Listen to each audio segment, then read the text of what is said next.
I've got a naked one doing it. Go. Oh my gosh. I unmuted. Context. And I'm fairly certain that is the first thing God, that our lovely audience heard.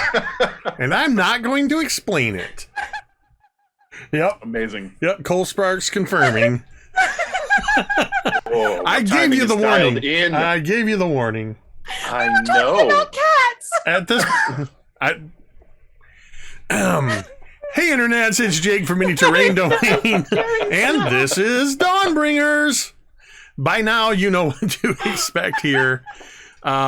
Huge shout out right off the bat to all of you awesome folks in chat. It looks like what you're looking at, I'm giving the shout out for the resub for 42 months. What you're looking at was one of the very first, if not the very first person to sub to the channel when we got affiliate status.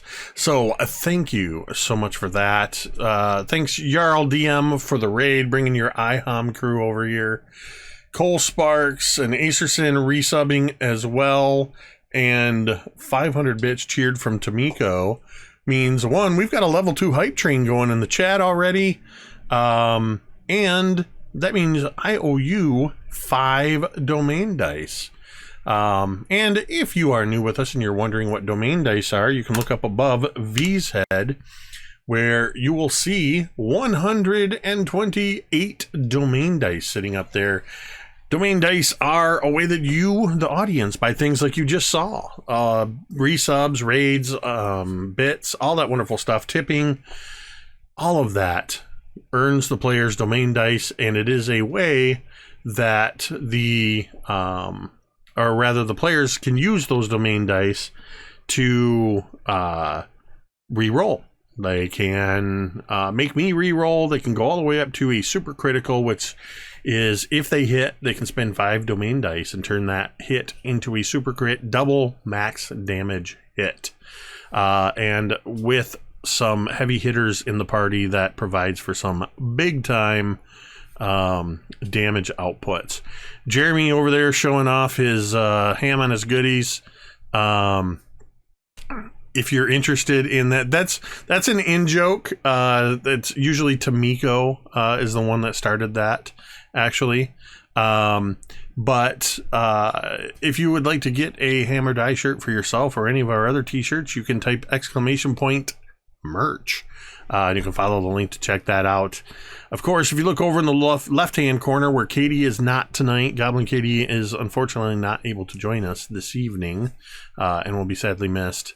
But in the empty void where she would normally be is where below her you can see the Talented Claw and Run Right Play logos. You can of course type !MTD Claw, and that will give you a link to the Talented Claw store where you can check out the amazing dice accessories they have there. Use code MTDClaw when you check out and get 10% off your purchase. While you're at it, head on over to Run Right Play !RWP. And you can check out our friend Keel's amazing community of collaboration over on his Patreon. Keel just has this incredible community and has puts together a monthly zine, both in print and digitally. So be sure to check that out.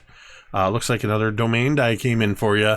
It's almost as if they sense a big boss battle's coming up soon. And we are getting those hooked up for you. So yeah, you're all set with those. You know what? I think that's it for the announcements, except for our one last announcement that we always do is of course our mental health check-in. It's okay to not be okay. It's okay to struggle, but you should never have to struggle alone, and especially you should never have to struggle wondering where and how you can get help. I struggled with that myself for quite a while, and one of the best things I ever did about 2 years ago was reaching out and getting a a counselor. I have a therapist I meet with on a regular basis. Just had a counseling appointment this week. And I always feel better after those.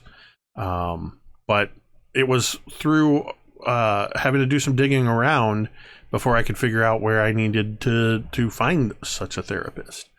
We've made it a little bit easier for you by providing a simple link that was put together. I know the American Association of Suicidology and a couple others were involved in it. All you got to do is type !help in the chat, and the link for findahelpline.com will show up. Please, I encourage you to use that link. Click on it. You can type help in our chat any time of day or night, whether we're streaming or not. Doesn't matter. That will still work. And once you're there, it's a simple interface. Put in where you're from, where in the world are you from, and all of the information that you need as far as different mental health services will appear there. And yeah, it's just a simple click. If you are not currently struggling, I still encourage you, save that link, save it for later, save it for a friend, and just check it out, see how easy it is, so you can share it with somebody else that might need it. With that, I think that we are just about ready to play some Dungeons and Dragons. Do a little bit of a recap here, and then we're gonna pick up where we left off. So recently, having flown their acquired flying fortress, finding a way to settle it down into the water, just off the coast, the southeast coast of Solstice, the island where Oriel the Frostmaiden resides in the Sea of Moving Ice. They were able to make their way up to Grimskala, the large ice castle, the former frost giant castle that Oriel had taken over. And along the way, they learned from a ghost that currently possesses Rollo, and from a orb called Professor Scant, a professor orb, an intelligent magic item, that there was an item called the Codicil of White secured in the vault of the fortress. The Codicil of White had some interesting properties, and one of which they also learned would help them to free their friend and first mate of the Evangeline, Victor the Spectator, who, once they got into the castle, dealt with a few threats. They went into the ice skating rink, apparently, in the basement of the castle, because of course, the walrus rink, right? The walrus rink, where there is a very large elephant-sized giant walrus that is sliding around in the ice rink, having a good old time down there, by the name of Ukuma, who below the ice they found Victor the Spectator frozen up down there, and they set to work taking on the 4 trials of the Frostmaiden, the trials of preservation, isolation, endurance, and cruelty.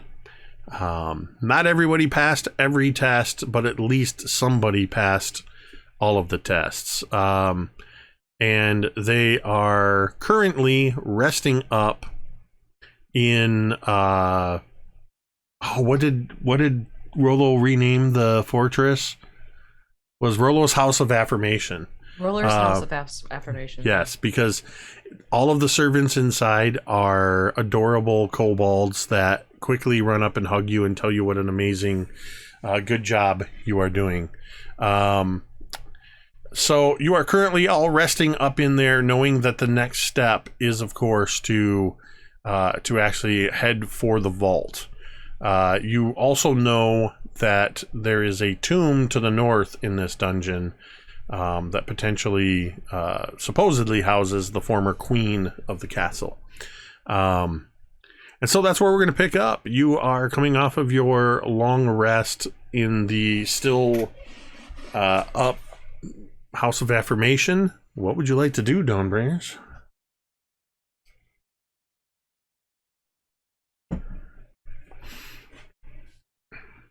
Well, are we prepared to head into the vault? Well, isn't that up for the test to have decided? I suppose it is. Are we prepared to attempt to enter the vault? We're gonna try and takes a moment, looks over at Talmud for a second, then points off in the direction. We're gonna try and see what we can get Victor out, or we're just pushing forward. I believe we are seeking the book to release Victor. And the book is in the vault. Yes. And the tests were given and the people have tried. So really, I think this is the next logical step. Yes. Do we think that we're all going to be able to get in, or only those who have passed the test? Well, we're about to find out. How you holding up there, cousin? I'm fine. Does he look fine? I mean, he always looks fine. No, I'm kidding. Cantriel will put a hand on Talmud's shoulder and she's going to do lesser restoration.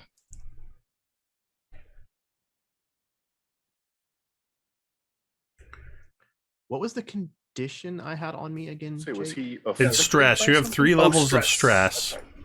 Stress. Oh, boy, do I feel that shit. Yeah, 3 levels of stress, which means every Life imitating art.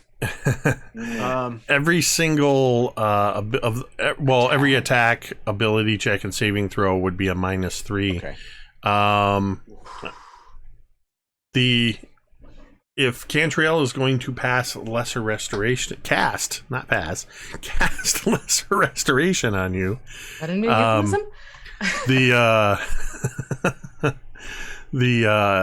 your stress will be relieved by 1. So,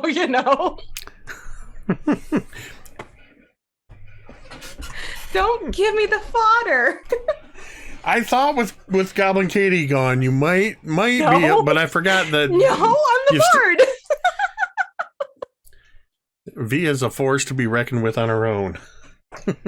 It's just amplified by people like Jeremy and Goblin Katie in particular. Do anything. Yet. You're still guilty by association. Yet. This time.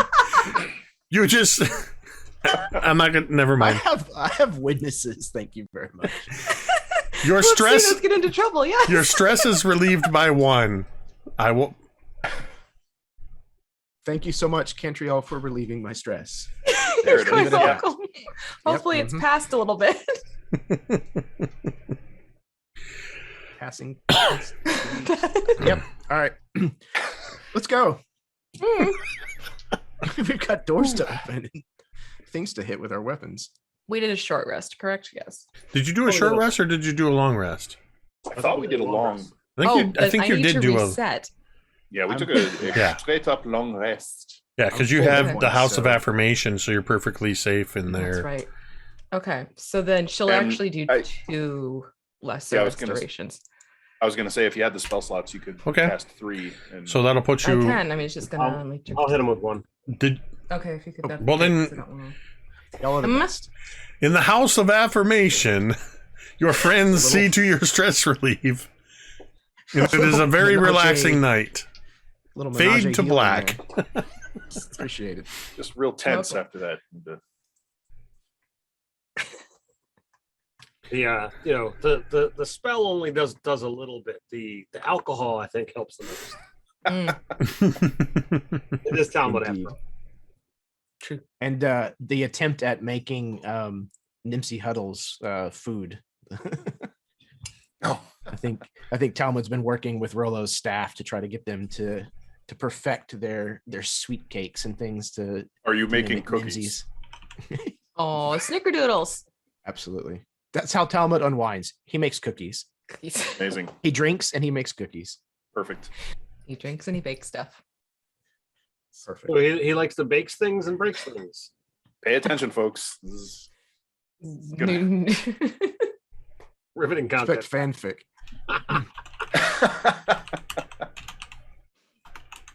Oh boy. Uh, Anyways, So, about that door. We'll get through All the right. door eventually at some point tonight. Right. To the vault. All right, 1 second. Just making sure everything is okay. Leave that there. All right, so you head to the southern passage. In this, in case you forgot, this whole footprint of this dungeon is basically shaped like a giant frozen snowflake, Oriel's symbol. So you head down to the southernmost point. The passage leads into an anvil-shaped room, and you can see that there is a door set into the into the far wall. Flanking either side of the door are bas reliefs of two male frost giants, but that they've both been defaced. Their features have been chipped away. And you see that there are newer carvings above the door that depict the glowering heads of an owl, a wolf, and a goat. sorry. Let's bleed over for my game.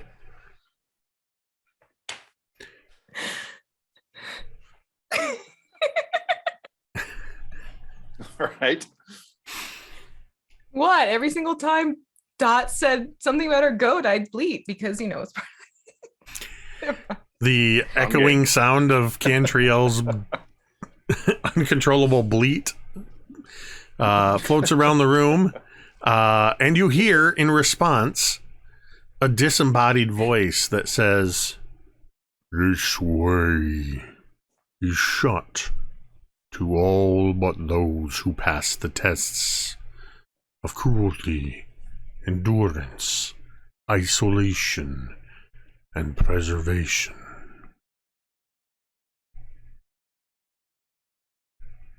Guess that answers that question. Cantriel pulls a flask out from her pocket and passes it over to Talmud.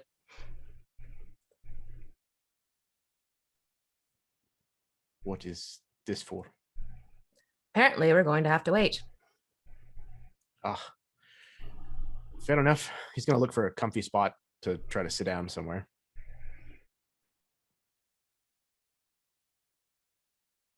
Pretty sure it's all ice.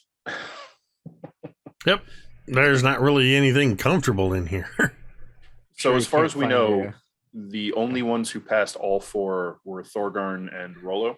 Correct. Mhm. So you've got these large doors that are set in front of you with the owl, the wolf, and the goat carving up above them, and then the defaced carvings of frost giants flanking either side. And that appears to be the way forward. Try to open the door. I will open the door. Cantriel puts a hand on Thorgarn's shoulder. Just be careful, and you have inspiration. Thank you. Just for a little bit. And next to you, Thorgarn, Rollo flits up to the other door. And as you grab the handles, you see all throughout the doors, they begin to illuminate in these fine etchings, like Jack Frost etchings on a window. You just see all these sigils and runes within the ice begin illuminating. And it's very She-Ra, actually, as all of these lines of all blue energy course through the door. And though they look like heavy doors of ice, you and Rollo are able to easily pull the doors open, revealing the room beyond. So I'm just gonna say, do we want to see if one of you can come with, and whether it's just the two of us can open, or do you want us to just go on ahead? Drown just sort of steps forward and nods.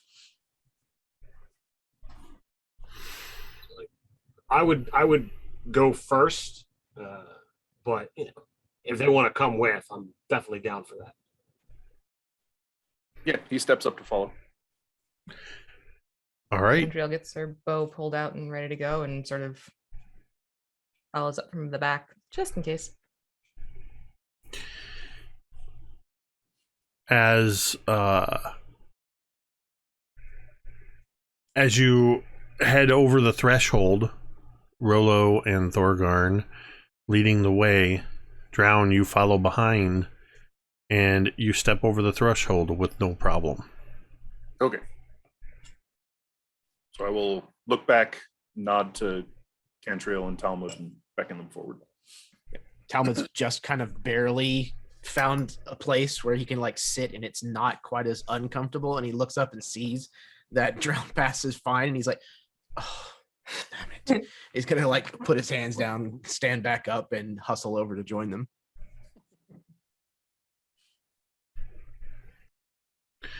All right, Cantriel, are you going with them as well? Yeah. All right. You are all able to pass into the room without any problem. You see in this room, arranged around it, are 3 tablets of ice. Each one is 10 feet tall, 7 feet wide, and a foot thick. They sit upright in the stands that are also carved from ice. Script has been chiseled into the surface of each of the tablets. Another door stands in the middle of the far wall. Rollo flits up, and because these are 10 feet tall, I think Drown, you could stand on your tiptoes and maybe get a closer look than anybody else, other than Rollo, who sort of flies up on the level with these tablets. I said 3 tablets. There's actually 4 tablets. And Rollo will move to each one in turn and just sort of looks at you and says, I don't know if I can do that voice. There are writings on these tablets. This one, ooh. What? I was going to say I'll head over and look at one of the tablets. You see that the tablet has etched in it the word cruelty. And below that it says, compassion makes you vulnerable. Let cruelty be the knife that keeps your enemies at bay. And it's written in common? Yes, they are written in common. Okay. So yeah, Drown will just sort of read it off. Thorgarn certainly, sneers at that statement. Rollo is at the other one and says, this one says endurance. Exist as long as you can, by whatever means you can. Only by enduring can you outlast your enemies. You go to another one, Drown? Yep. You go to one that says isolation. In solitude, you can understand and harness your full potential. Depending on others makes you weak. And the final one says preservation. Every flake of snow is unique, and that which is unique must be preserved.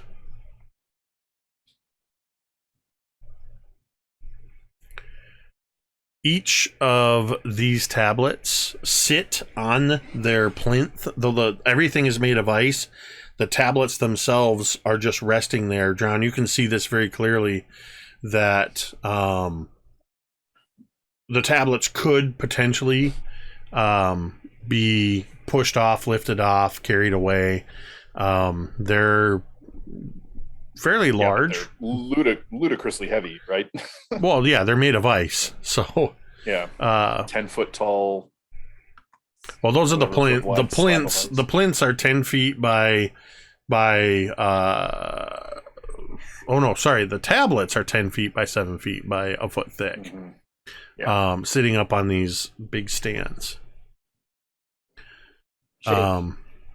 With the the four things together and like the kind of reasoning behind it, would we be able to figure out like any kind of thought processes that might explain why the dark, why the, like, how can you be cruel and yet preserve everything that's unique? Is there anything here that like that we would be able to figure out? Investigation, insight, that kind of stuff.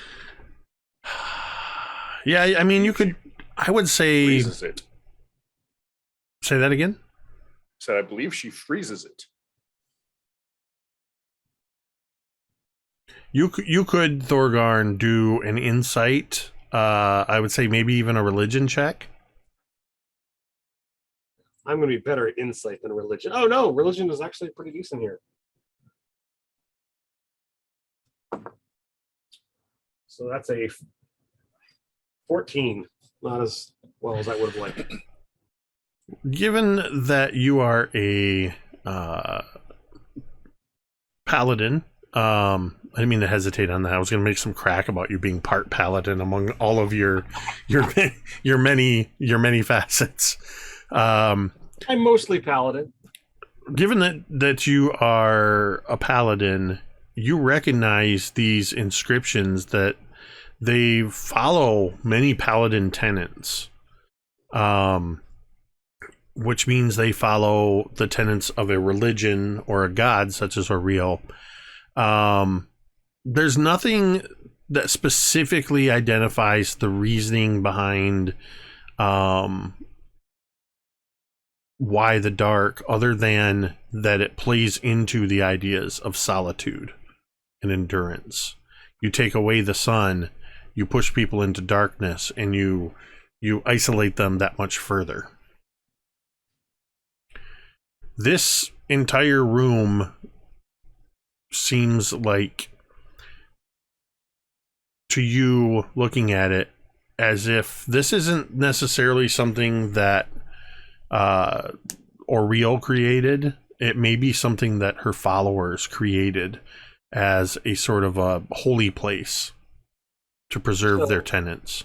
The kind of direction that I'm thinking, and please correct me if I'm wrong, would these kind of tenets be looked at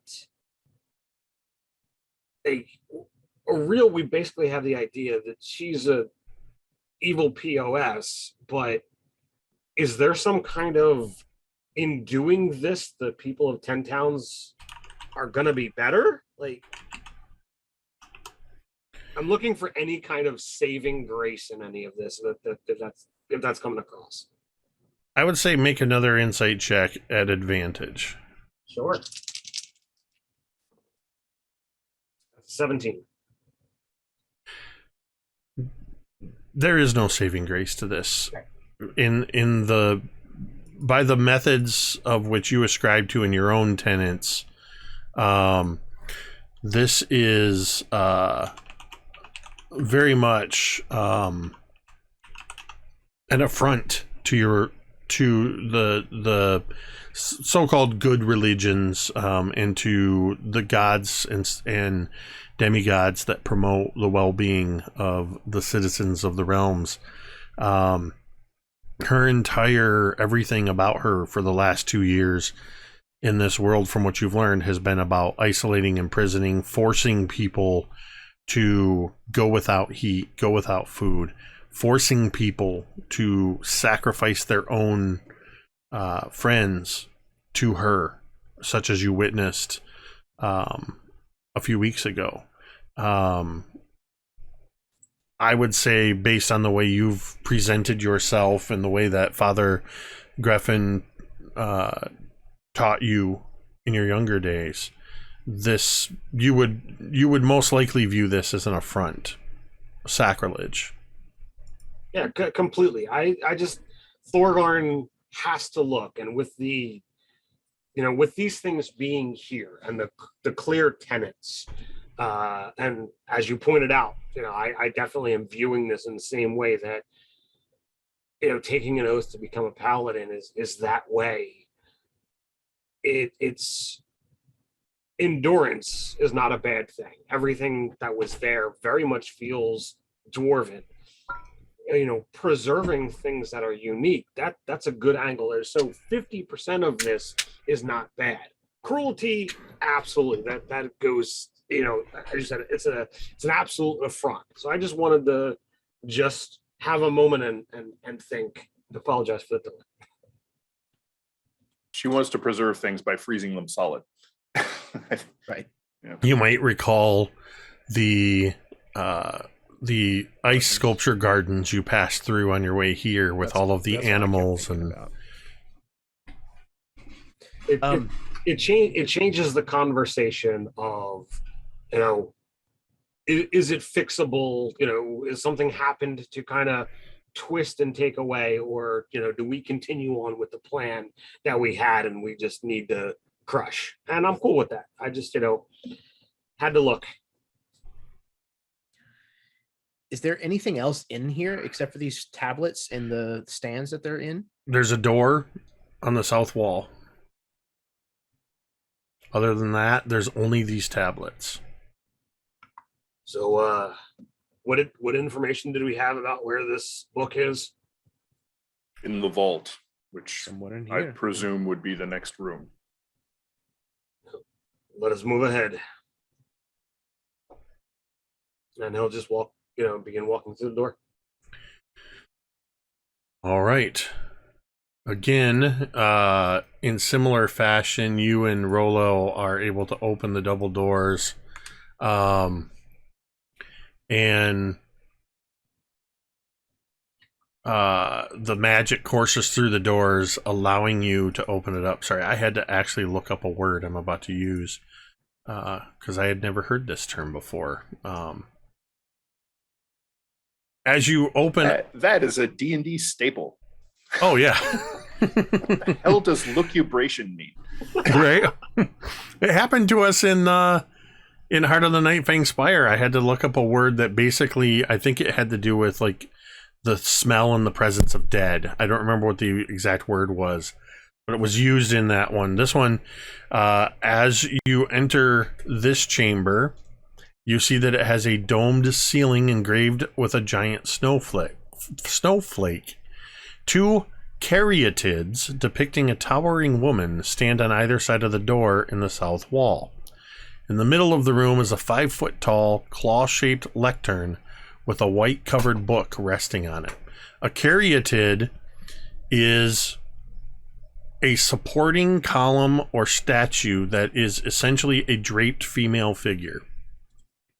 You've seen them in historical architecture.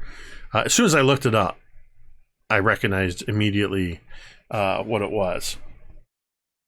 But I had to look it up, so now we all know.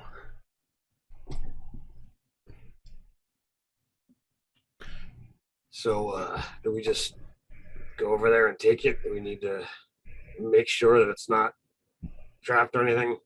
And if this is the vault.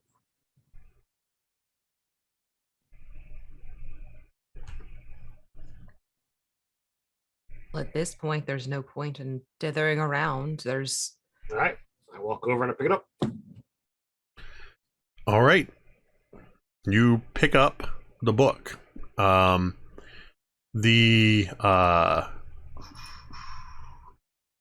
book is it's a tall, thin book, so it's kind of like I don't know, several inches tall, but narrower than you might expect for it doesn't fit the standard shape of a book.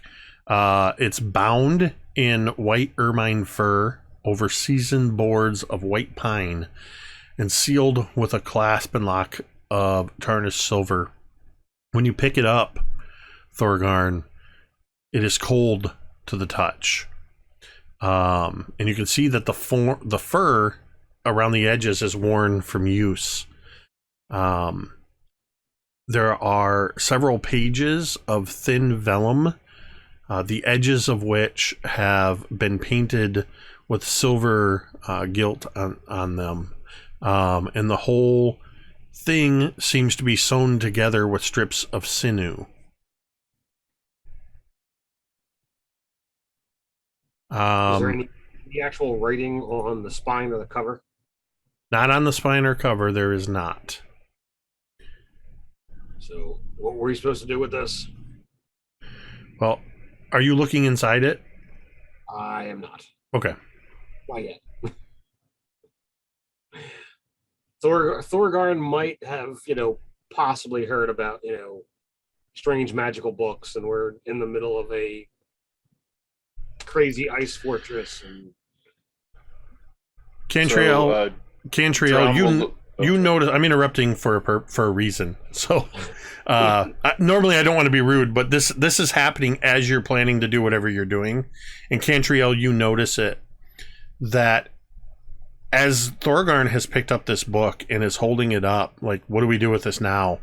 You see Rollo suddenly wings stop flapping, but still afloat in the air. And Rollo's back arches. So I guess while this is happening, Drown turns to Rollo and goes, "What did you want?" And then Rollo's eyes are just glowing this white blue. And she opens her mouth and you just see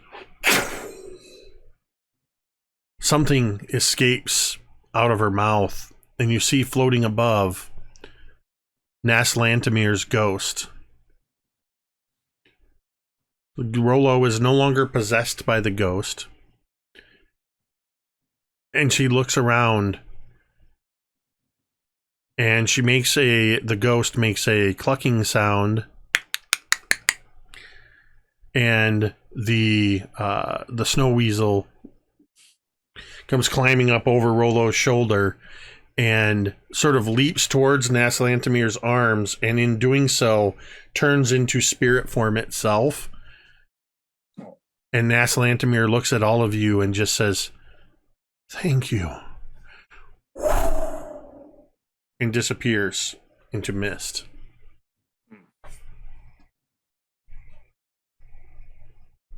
It was less helpful than I expected. Does Rollo go back to normal, or is... Rollo takes a moment and just goes, "Whoa! That was weird." I think that's still fairly standard for us. I mean, to be fair, from Clan Spirit Caller. So, as I was saying, this book. We should investigate it, see if it can help us. I was hoping Maybe that, not in- Ghosty would actually give us some information. But alas. Maybe we don't open it inside of a place known as the vault. Maybe someplace without a locking door. All right. There is one Go more back to the door. walrus. There is one more door to There the is south. another one. Of course, it's the Dawnbringers. There's always a door. There's always another door. Make anybody that wants to can make an insight check for me. I like insight checks. How about investigation? I'll allow it.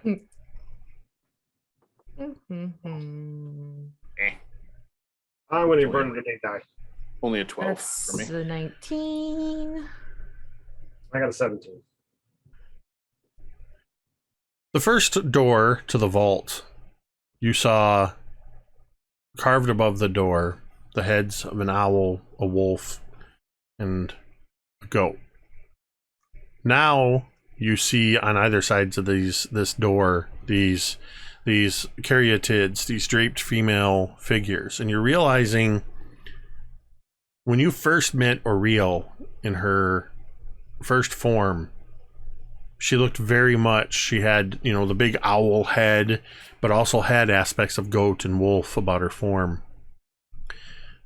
When that form was destroyed, she took on the form of this woman made of ice, this tall woman. I think she was like 10 feet tall. And that's what these statues on either side of this door appear.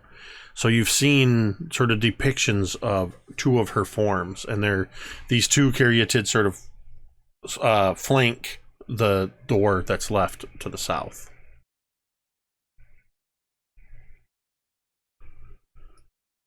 Did somebody say they were investigating the book, or you were waiting until you weren't in here? I was about to, and Talmud said we should wait. Okay. Perhaps we should open the final door and then take our leave. Indeed. I mean, it's a vault. You know, who knows what kind of things we might find in here. So if it's another door, I'll push through. All right. In the final door, the final room, you see a small room filled with mist and chunks of broken ice covering the floor. As you look closer at the ice fragments across the floor, you realize that they have humanoid features. You see an arm, half of a head, a torso. These look like people that made it this far, but were found unworthy for whatever reason.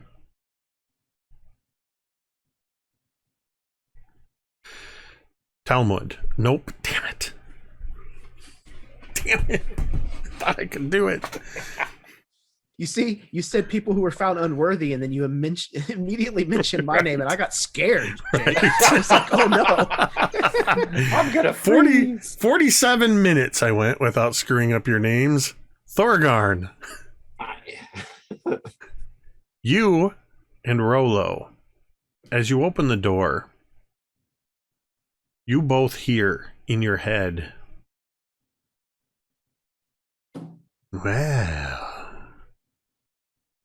you have made it this far. Will you court death to receive my blessing?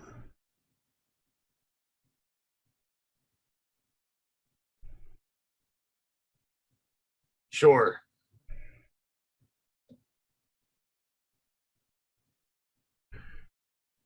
Okay.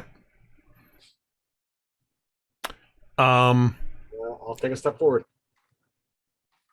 I feel, and correct me if I'm wrong, but I really feel like Rolo would basically be like, hell no. Thorgarn, as you step forward, the mist, you guys, the rest of you Dawnbringers, you see Rolo sort of backpedal with her wings just sort of no. At the same time, Thorgarn says sure and takes a step forward, and immediately the mist goes. Thorgarn, I need a Constitution saving throw.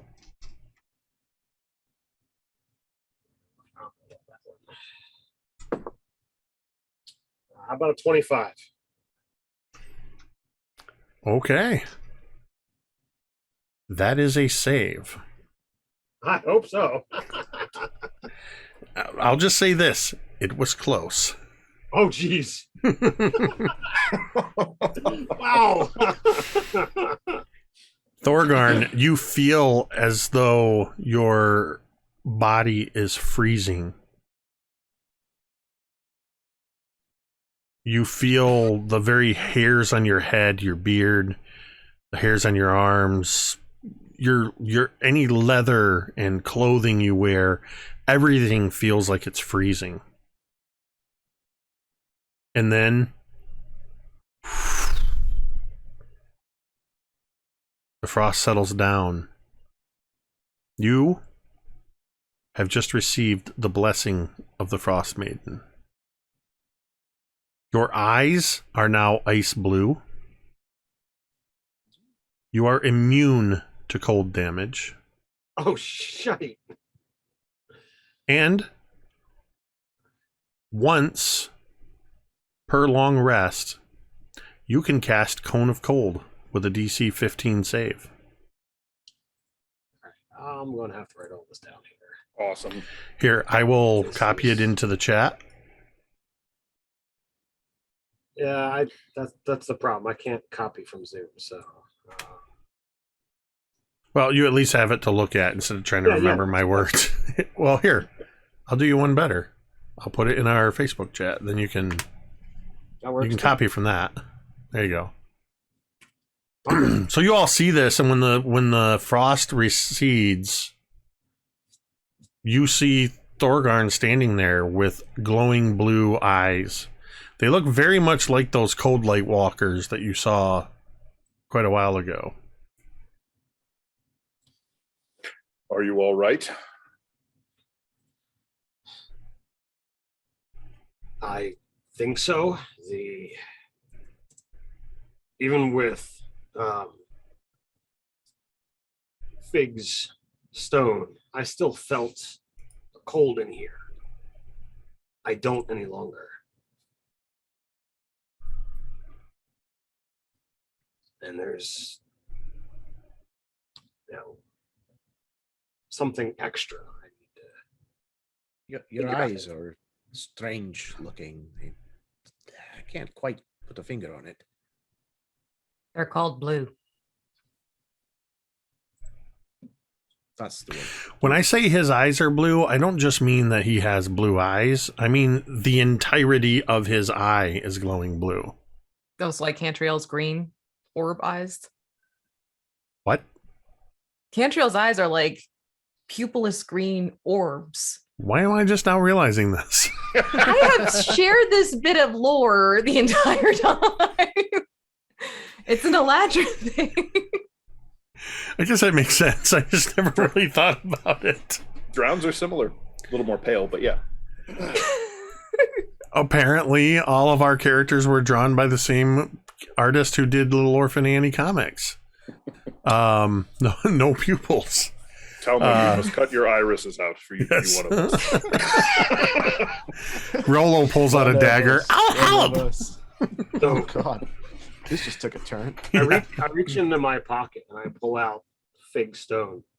Do any of you not resist the cold? The boots help, but that's it. Cantriel, you do not, correct? Well, not properly dressed, and I'm no good. I'll hand you the stone. Okay. Does that require attunement? Yeah, it does not. That's the transmuter stone? Yes. Okay. So then you now have Fig's transmuter stone set to cold resistance. For just a moment, I'm going to close my eyes and I'm just going to mentally try to, let Fig know, hey, I'm giving this to Cantriel. See if he responds. I doubt he'll have an issue with it, but it is technically his. So. Fig, in your mind, you hear Fig say, though it is technically my transmuter stone, I do not have a problem with this.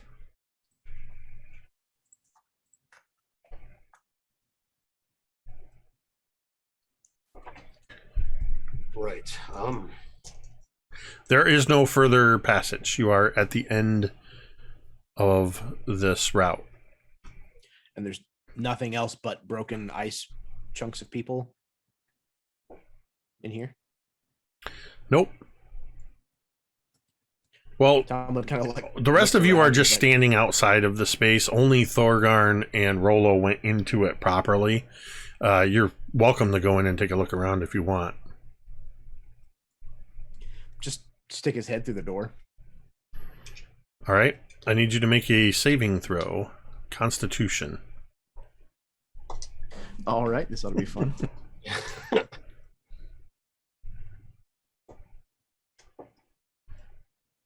Ooh, I'm gonna burn a domain die because I don't like the thought of failing this particular saving throw. I don't imagine that's going to go well.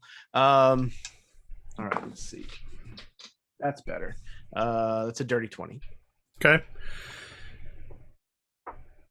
Talmud, you stick your head inside the door, and in your Plus a couple if Thorgarn is nearby, right? Yeah. That's true. oh, that's +1, true. I You think. get what do you get? A bonus of +1 because I'm not very charismatic. that one was And the that's- difference between a save and a 21. fail. Oh, sweet. Everybody Thanks, knocks cuz. the +1. Stop it. You right? Because I was just Give me about to every point you narrate got. something very bad. Instead, you hear in your mind, "The blessing does not belong to you, failure." And you get blasted with cold. You are going to take some cold damage, which will be reduced. Let's see, that's 10, 20, 30. So you'll take 15 cold. That's reduced from your cold resistance. Okay. So that is already halved. It's not halved. The cold damage is something you take on a save instead of the other thing that would have happened. Then it's halved because Oh, of your okay. cold So resistance. 15. Gosh, I wonder what would have happened. Drown, you're welcome to stick your head inside the room and find out. I'm cool. Well, how much damage did Not you yet. You're not. He just took 15, knocked down from 30. 30 is not so bad. All I mean, right. he's got the most hit He's points. better. Well, I didn't see anything else in there. I think it is supposed to be like the final reward, or I don't know. I'm gonna go take a look at this book. Seems like a pretty piss poor vault, if you ask me. We should. I mean, I still feel like myself. Something happened in there. It asked me if I was willing to court death to receive her blessing. Hmm. And I'm not afraid of death. I mean, it gives Rolo a look. No matter what happens, I'm pretty happy. And, I'll step out of out of this room and into the room with the tablets and keep on walking. Yep. Head out with him. All right. There is still a tomb if we wish to investigate it. There may be treasure there, Talmud. Let's hope so. The dead frost giants have no need of it. So you head back out into the main ice rink where Okuma is. Okuma has one tusk just sort of hooked down. It looks like it's partially embedded in the ice in the middle, and is moving a flipper and is very slowly moving in a circle, pivoting on that one tusk, with one eye looking down into the ice. And without looking at any of you as you enter, he just goes, "I'm pretty sure I saw his eye blink." Looking down at Victor in the frozen ice. Now that you're out of the vault, you can go back upstairs. You can go north point of the frozen thing. The frozen thing. The snowflake. Why did I say the frozen thing? The snowflake. There's a lot of frozen things. A frozen water drop thing. Right. What falls from the sky? The snowflake to where the tomb is. You can take a look at the Codicil of White that you now possess, and you can also rejoice in the couple of domain dice you now have. Ooh. Thanks to Mashed Potato. Thank you very much. That's going to put you up to 131, so I'm going to do this and fix this here.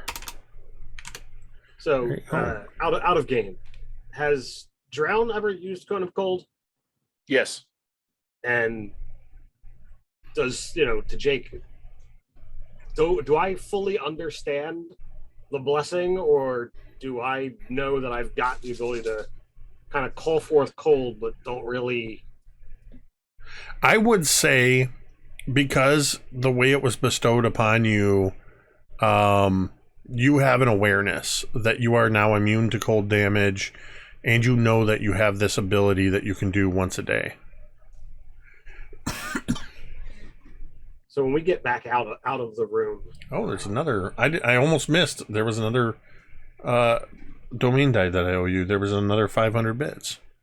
Lovely. so I almost missed Drown, it.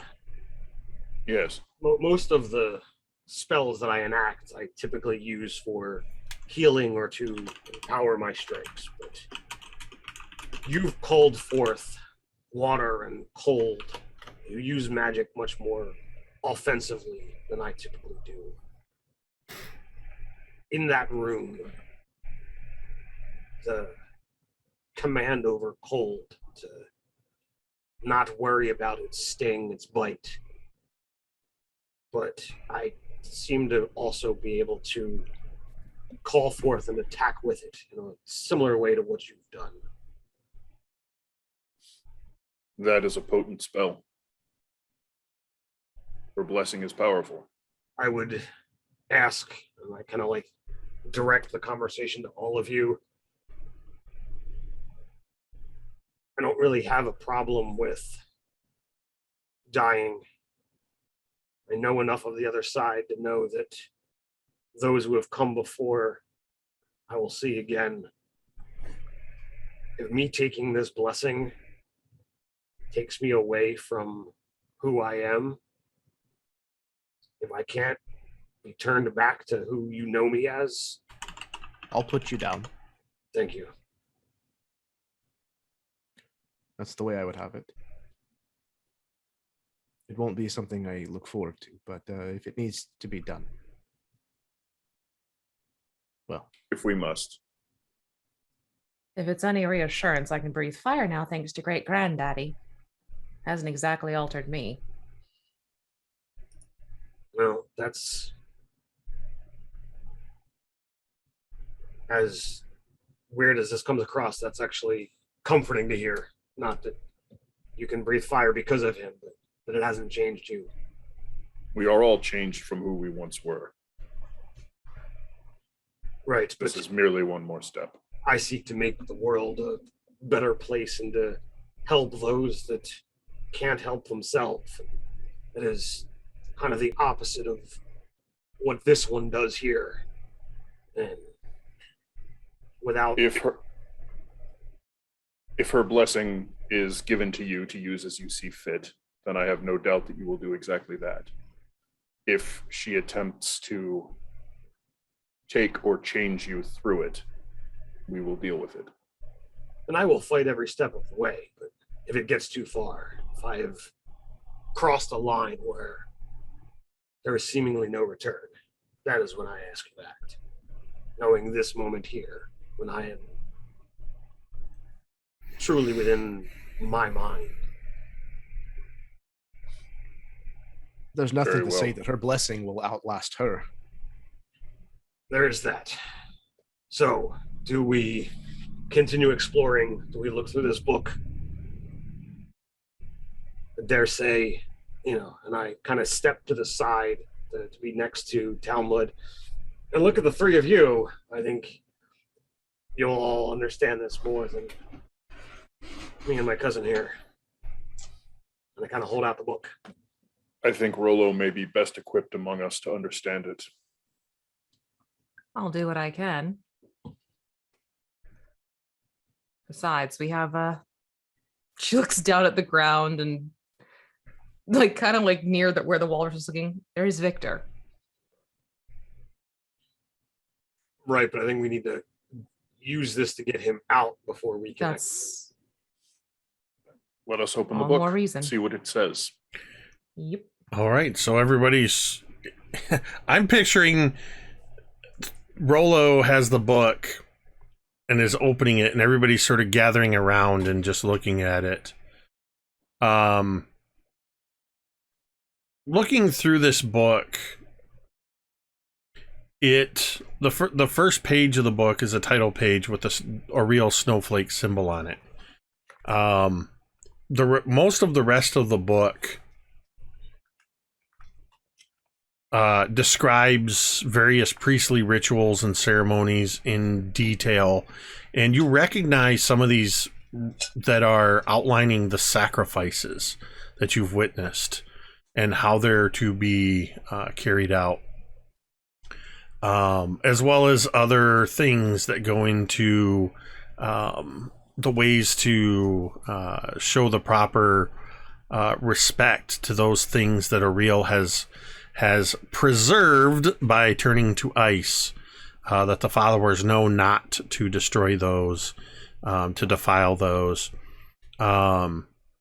Within the book, there is also a spell that I think, because of Fig being in your head, I am going to allow Fig to learn the first level Frost Fingers spell.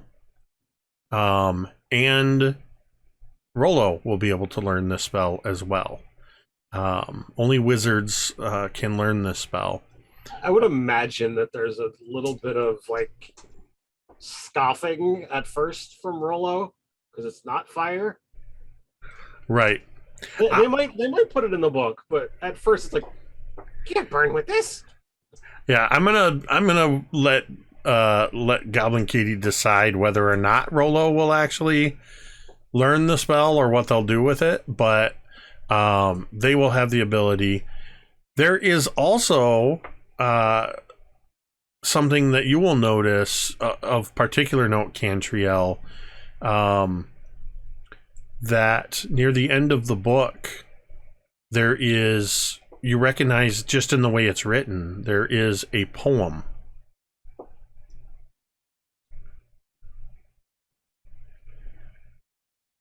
Is it of a limerick style? It does not have a limerick style. You know, that damn book she keeps trying to get rid of. It's just my luck. No. You got rid of it. Rollo has it now. It's like by proxy. So- Rollo's copying that down, not the spell. I'm going to pass this poem to you, V. Okay. I've messaged it to you on Facebook. So if you would like to be the one to read that. Okay. We bow to she who wears the crown, let the world shiver with dread. Clad in winter's whitest gown, her snow enshrouds the dead. Her fury sheds but frozen tears as gray clouds issue forth. Her wind across the wasteland shears, bringing blizzards from the north. Ice-kissed flowers caught mid-bloom, beauty kept in all its grace. Summer's gone to its silent tomb, still in her cold embrace. All the world in winter's white, sheathed in sleet and ice. Set upon never-ending night, she conjures paradise. Behold her everlasting rhyme, see how it covers all. Weep not for those she traps in time behind her glacial wall. Sovereign of summers, lost, general of winter's war, long live the queen of cold and frost, may she reign forevermore. As you complete the last line of the poem, you feel the ground beneath your feet shaking. You feel the very walls of the castle above you shaking.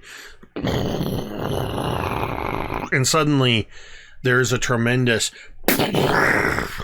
sound, and Akuma lets out a screech. Who am I? And skids off to a far side of the rink as a massive crack has appeared in the ice in the center of this room. The ice continues to crack, and it forms into a perfect square around the middle. And you watch as this large square, this cube of ice,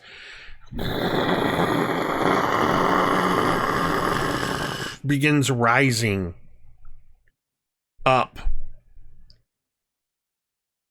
As soon as it rises up, you watch all of the ice immediately begins to just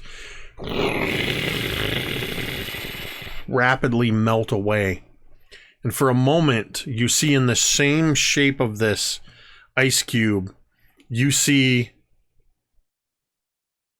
a cube of force. As in one of your in your second dream walk with Victor, he explained that he was being held captive in a wall of force. You see Victor with the central eye closed, just sort of floating there. You see the 4 eye stalks are closed and dangling, just laying there as this ice continues to melt around it and seems to form, refreezing when it hits, covering the hole where the ice block came up.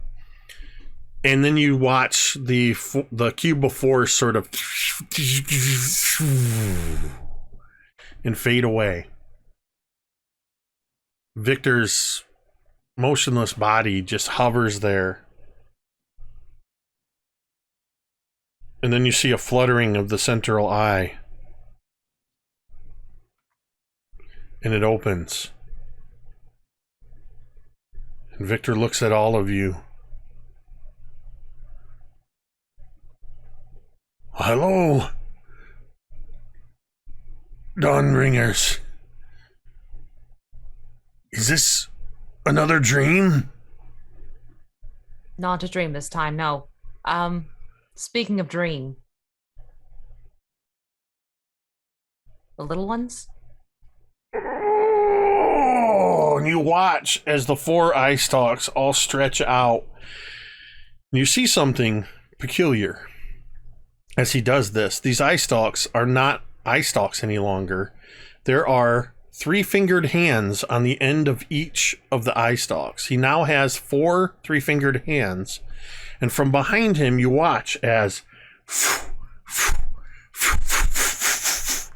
10 gazers emerge from behind him. And they begin to just sort of continuously move and orbit around him as he sort of rolls his head back and forth, and he systematically just reaches out with these 3-fingered hands, and he grabs each of the gazers to check on them, and you just hear him like calling off like a roll call. Victoria, Vesper, Vandal, Martin, Tulip, Daisy, Rose, Jasmine, Viero, and Vantage. And then they all just floating around him. And he looks up at all of you, or rather looks around at all of you and says, "It is so nice to see you all again. It appears I've evolved." Oh. And he kind of leans forward a little bit, and out of the corner of one side of his mouth, he just goes, "I think I'm a beholder now." Cantriel is going to go over to the gazers and just see if they react to her. Like, she's kind of got this look of slight trepidation on her face. Victor, this is Rolo. Rolo, this is Victor.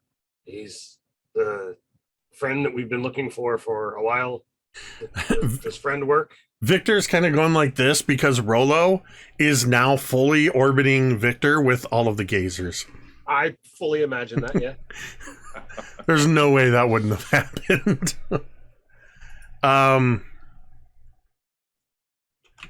You're approaching the gazers, you said, Cantriel? Mm-hmm, because technically she's met a few of them already.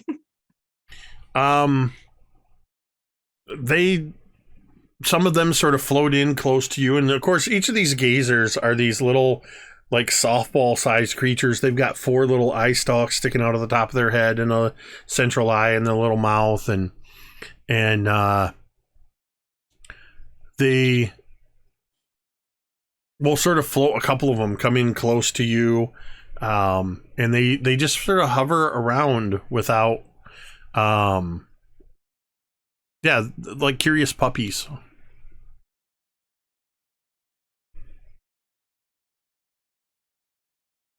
Cantriel, you will know because of reading the poem that the poem that you read, and where did it go? The poem that you read is called "The Rime of the Frostmaiden," and reading it here, it was used, gave you the power to break the enchantment on that was holding Victor prisoner here. But you also know that this poem is part of a ritual that indicates that it should be read in front of a particular location at Mount Reghead, which is as far opposite in Icewind Dale from where you are as you can get. There's also additional information. It seems to be newly added to this codicil that explains that the Frostmaiden had brokered a deal, though it was tenuous, and she had no intention of keeping it if it wasn't to her benefit. That she had brokered a deal with Arviatris, the ancient white worm,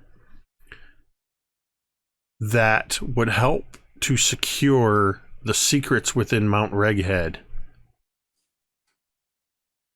And there's 4 words at the end of this section that say, even beyond her death.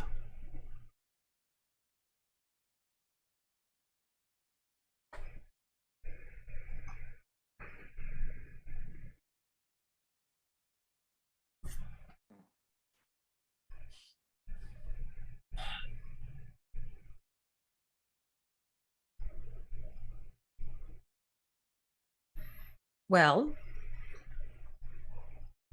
Ominous. what? Ominous. Sometimes you mumble a little bit. Enunciation's a beautiful thing, Drown. I don't know what you thought he said. On us. it's like what?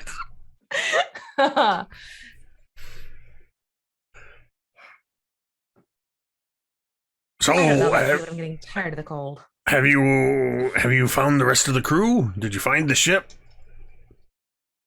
We've been sidetracked. We found you. Oh, that's great. I suspect the other half of the ship and any of the crew that survived would be in Arviatris's lair, which might be what this gives us access to. And the potential of Aviatris's mate. Yes. Well, what's one more dragon? Which I have to say, not as worried about facing anymore. Who knows? Maybe it'll be a second cousin 10 times removed or something convoluted like that. Do dragons work that way? Or do they stick? I have no idea. I didn't even know I was part dragon until, I don't know, a couple months ago. Not even. All of the gazers just sort of go in an array around Victor and sort of freeze in position. And as one, they all just turn and look at you, Cantriel. You're part dragon. When did this happen? Uh-huh. Well, apparently it's always been a thing. But, family secrets come out and then they sort of spread around and you finally get the truth. And are we not talking about how Victor had a bunch of babies? Yeah, that's Talmud my kind of fault, like- probably.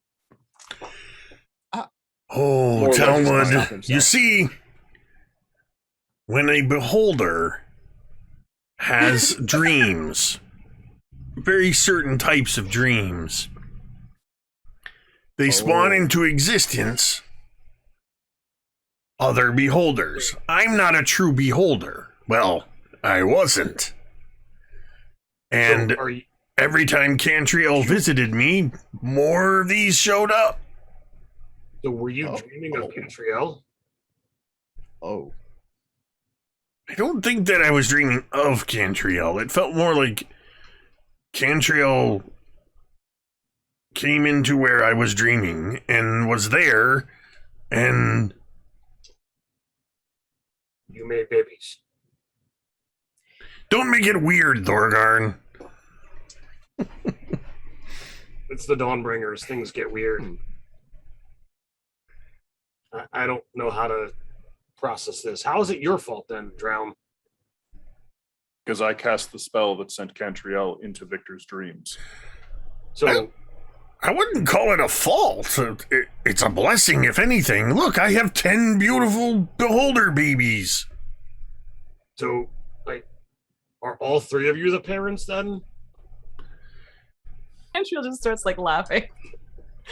I mean, I don't know how any of this works. Like, That doesn't seem right. Thorgarn, someday when you're a fully grown dwarf, I'll tell you about how beholder babies are made. I don't think I'm gonna get much taller. Might just give him another book. Cantriel walks over and like takes one of the gazers and just kind of like, tickles it under. Well, it's not exactly the chin, but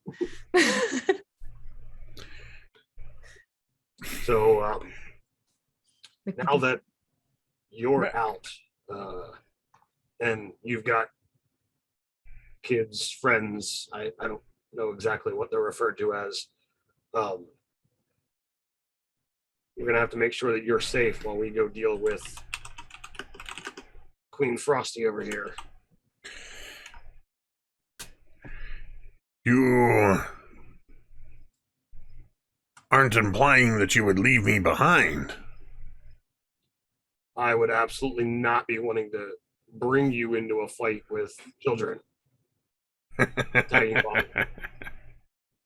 Really? And Victor,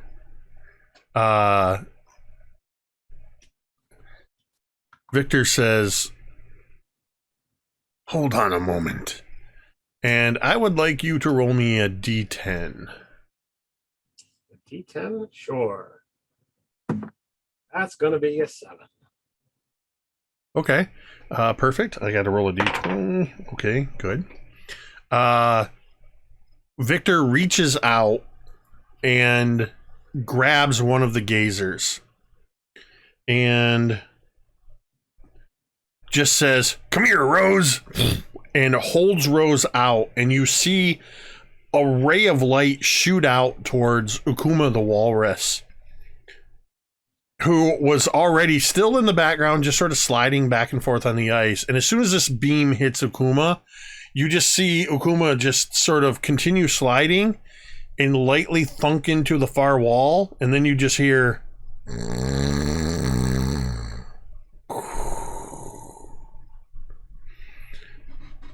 Each of my gazer babies can do a special ray. I haven't quite got the hang of it. Sometimes it doesn't always go the way I want. And in case you're wondering, I have an entire homebrew that is called Victor the Beholder, with his own set of rules. Well, when it is not apropos, I would love to see it.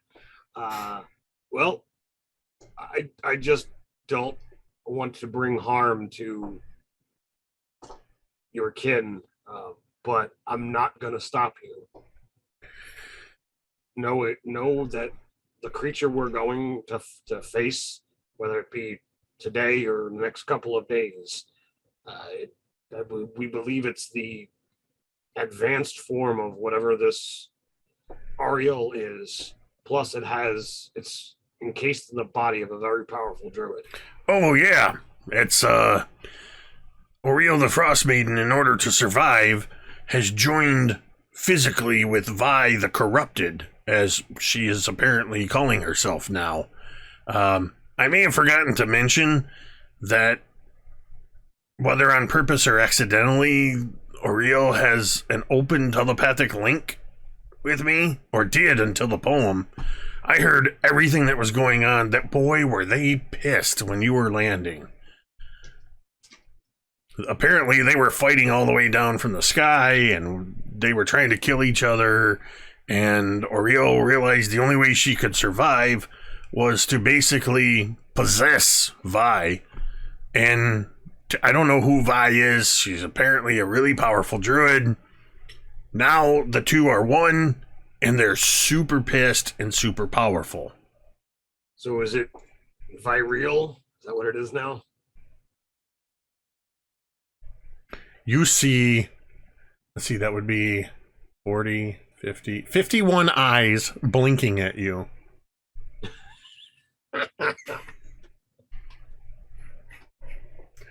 Was that supposed to be a joke? All right, tough crowd. At least they didn't roll. What is the sound of 51 eyes rolling? Oh no. Victor. Am I still here? You're still here. Yes. Yep. Okay. I just got the your internet is unstable warning. Yeah. Okay. Mine's been Okay. kind of You're going good. You seem good. Okay. impressionist. Yeah. Victor, you said you could hear them. I could. Right. I'm not concerned about the right now of it all, but while they knew we were arriving, did you pick up any sense of fear on their part outside of being enraged that we're there? Anything that might have to tie into weaknesses, vulnerabilities, that type of thing? All I picked up on was complete and total confidence. I know that they wanted as many of you as possible to pass the test, and hoped that as many of you as possible would take the blessing of the Frostmaiden. Well, that Tom was didn't going to happen. cast an uneasy look towards Thorgarn. And for the record, confidence can be a weakness. I concur. So what's the plan? Are we gonna go kick their asses?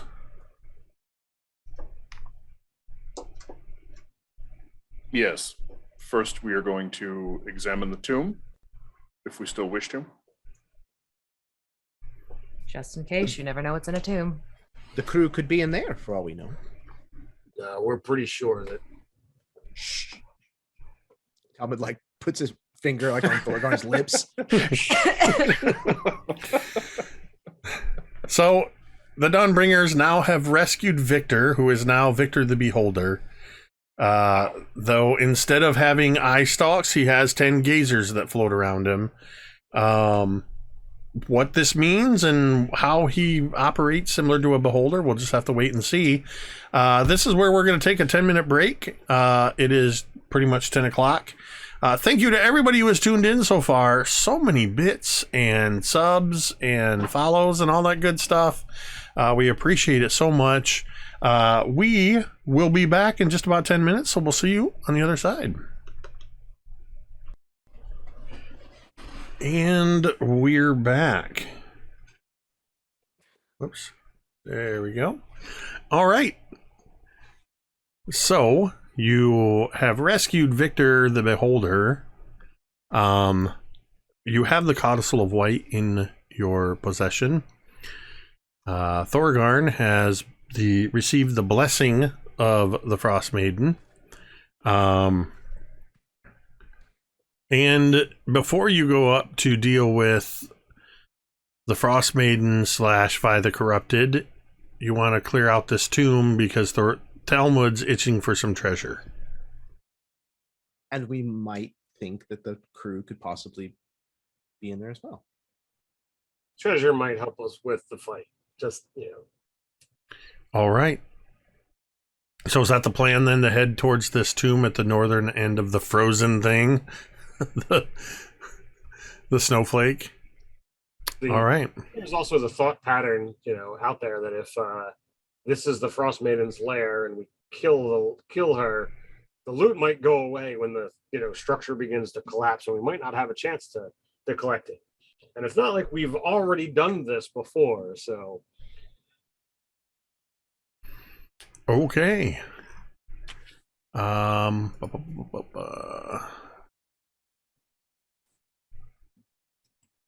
we go. Okay. So you head to the northern passageway, passing by the loudly snoring, now asleep Okuma, the giant walrus. And you see, similar to the south, that there's a passageway that leads to an anvil-shaped room with a door set into the far wall.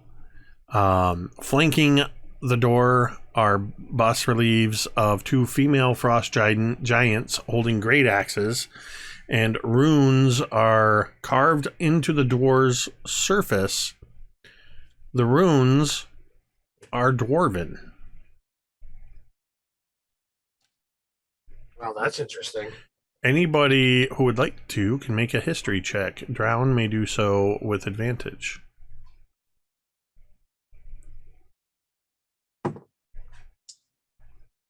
I'm going to say no. Drown has a 15. Thorgarn I has got no. an 11. Cantriel got a dirty 20. Okay. Cantriel and Drown, you know that Dwarvish is the written language of the giants. But anybody who reads Dwarvish can easily read the runes on this door, which say, "In ice and blood our folk are born. To our great queen we raise our horn. We'll fight and plunder in the morn. To Vasa Vikken we are sworn." This seems to be the entrance to the tomb. Heading on in. Head up to the doors and open them. All right. You open into another chamber that has another door set into the far wall. Standing around this room, in the four corners of the rooms, are frost giant skeletons, each of them holding a length of chain with a large anchor hanging off of the end. As soon as you open the door... Like a ship's anchor? Yep. As soon as you open up the door and enter into this room, you see lights of blue, much like Thorgarn's now glowing eyes, glow inside, and you hear the chain links shing, shing, shing, shing, shing, shing, through their skeletal hands, and they all step forward, and I need you all to roll for initiative. Well, okay then. And I'm gonna roll Victor into this initiative as well, since Victor is with you. Let's see, where's my encounter? Nope, not that one. Yep, here we go. Okay, so Thorgarn, what you got? Oh no, hold on. Dang it. Seems to be back. There he is. Whoa, Yay! wait. Are you playing around, V? And what? Yeah, okay. I'm like, don't do that. I just had an internet crash. And we are live on the street. Yep, I think so. Yeah, I just realized I never turned off OBS, so Okay, we're gonna have fun. Okay. These are the fun voices that my microphone does. all right. I gotta fix everybody We're here. gonna vote. This is an orc. Hi.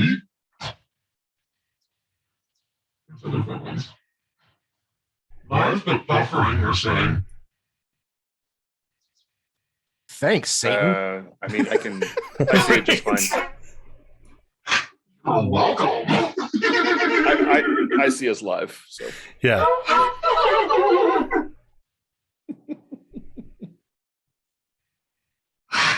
all I see is that classic cartoon devil with like the goatee, and he's just like giggling.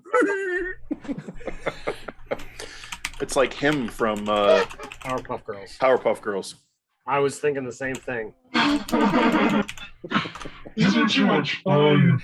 It's him. Okay. Do I sound like John now? If I do this, do I sound like John?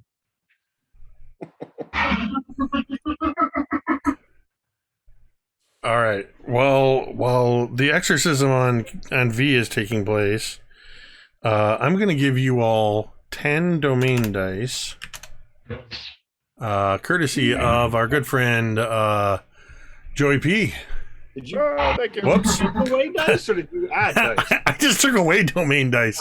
I'm like, I can't. Wait a second. I'm going to give you domain dice, and I took 30 away. No. There you go. There you go. You're at 145 domain dice. Yay. So what was the last thing you heard me say? You heard me say roll for initiative.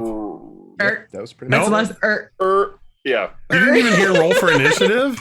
We heard that. We heard that, and then he went and that Oh, was because it. I said I'm going to have Victor roll for initiative too, and then I said a couple other things, but I wasn't looking because I was getting the encounter ready, and then I looked up. I said, "All right, Thorgarn, what you got?" nice. Thorgarn. I look up and everybody's frozen and my OBS disconnected. So Yeah. fun times, fun times. Making a note that I have to go back and edit a whole big chunk out of this one. We'll leave V's demon voice in there though. It's fun for the people. Yep. Okay, Thorgarn, what did you get? 9. Hold on one second. There we go. You got a 9, you say? 9. 9? Cantriel. 20. 9 times. 20. Talmud. 22. Drown. 18. Somebody roll for Rolo real quick. It's going to be a +2. Roll has an 8. So 10 for Rolo. Nope. 8 total. Oh, 8 total. Let's see. So Victor gets 11. And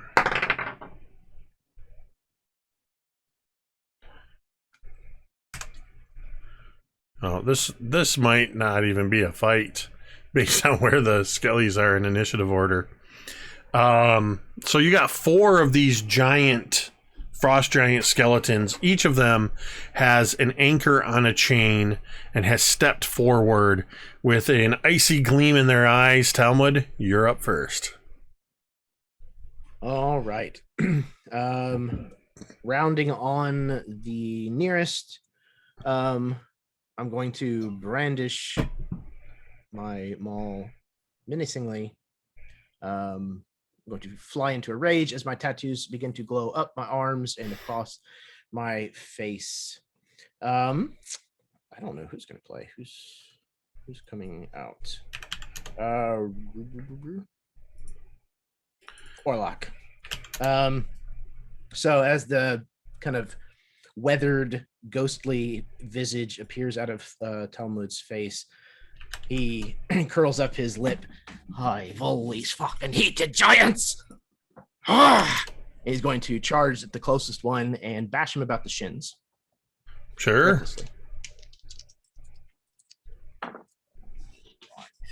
That's a 28 on the first one. Hit. On the second is a 19. Yep, that's a hit as well. Wunderbar. Okay. 2d6.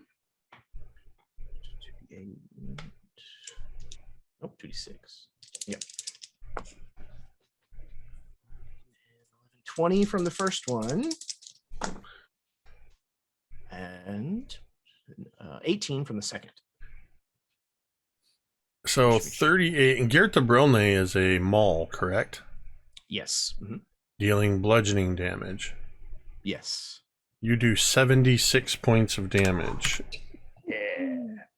As you just start shattering shins. Bone fragments are flying everywhere. Cantriel, you're going to be up next. That's everything for him? Bonus Talmud? action and 2 attacks. Oh, cool. Okay, cool. For some reason, I was expecting him to have a few more. V, you're Very loud. absurdly loud now from playing with your mic. Your microphone is absurdly loud. I don't want you to take offense. I don't know why camera and microphone are somehow attached. This is what happens when Windows does a driver's update. Still quite loud.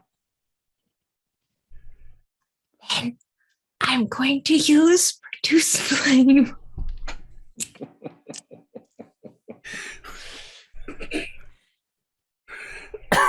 Does a 17 hit? What are you using? Produce Flame? Oh. Yes. 17 does hit. Okay, then that is Same. Are you attacking the same one as Talmud or a different one? whichever one's nearest Cantriel. Okay. So what was the damage on that then? 12. All right. Is the volume better? No, it's Hasn't not changed. changing at all.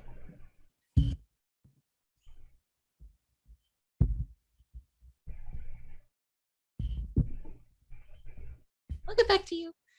Yeah, we'll leave it at that. Okay. Drown, you are up next. All right. Drown will charge toward the one that Talmud has laid into and see if he can take out the other leg. Alrighty. Let's see. That is a 27 to hit and a dirty 20 to hit. Both are hits. Cool. And so these are vulnerable to bludgeoning. It would appear so. All right. So I need to separate some of this out a little bit. That's fine. All right. So 12.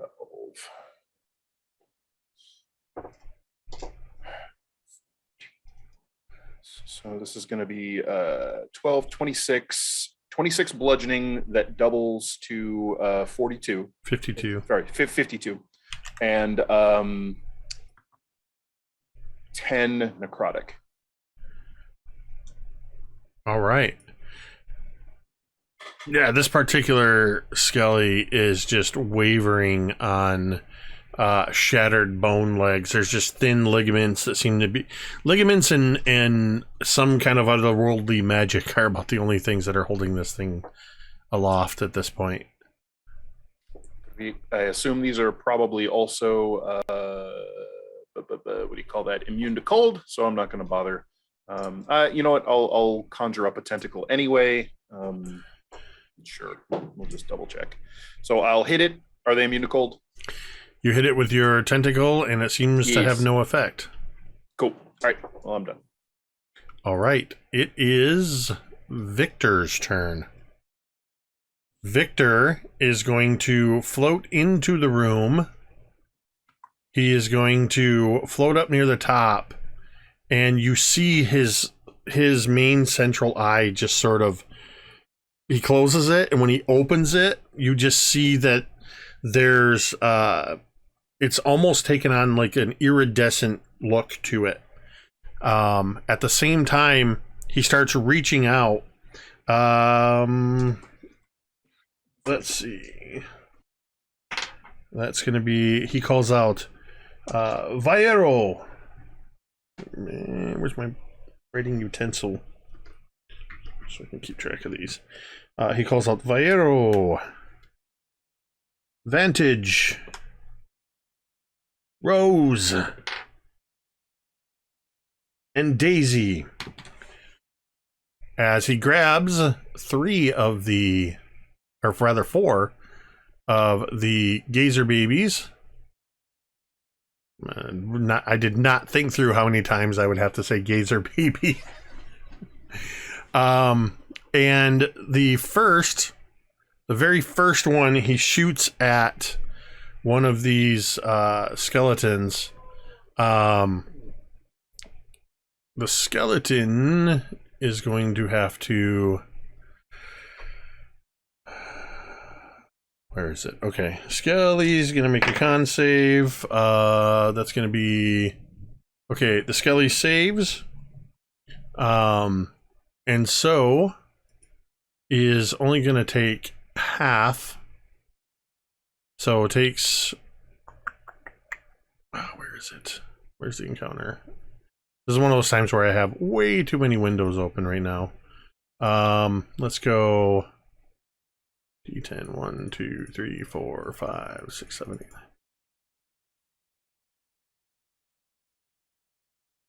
8. Okay. So you just see this ray shoot out. Holy cow.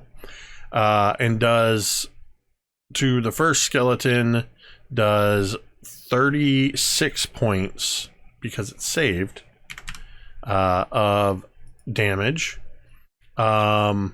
The second one that it did was Vantage. So that's going to be... Oh boy. Oh boy. Somebody roll me a dexterity save for my skeleton. Somebody roll me a d20. I rolled a 7 on the die. Okay. And then... Oh boy. A lot of old boys. Yeah, that's going to be... You guys are seeing Victor's full potential here, as that is now 10d8. Oops.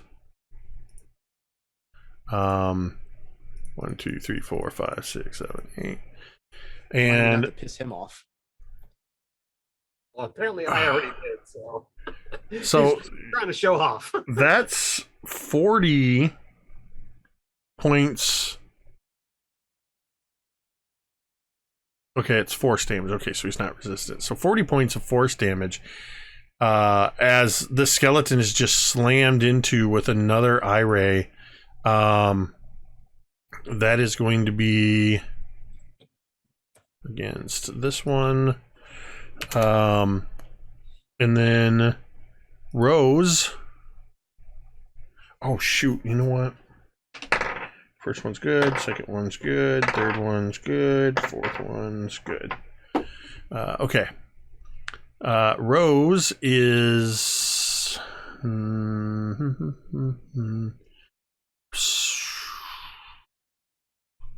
Roll me... Somebody roll me another d20. Got an 11.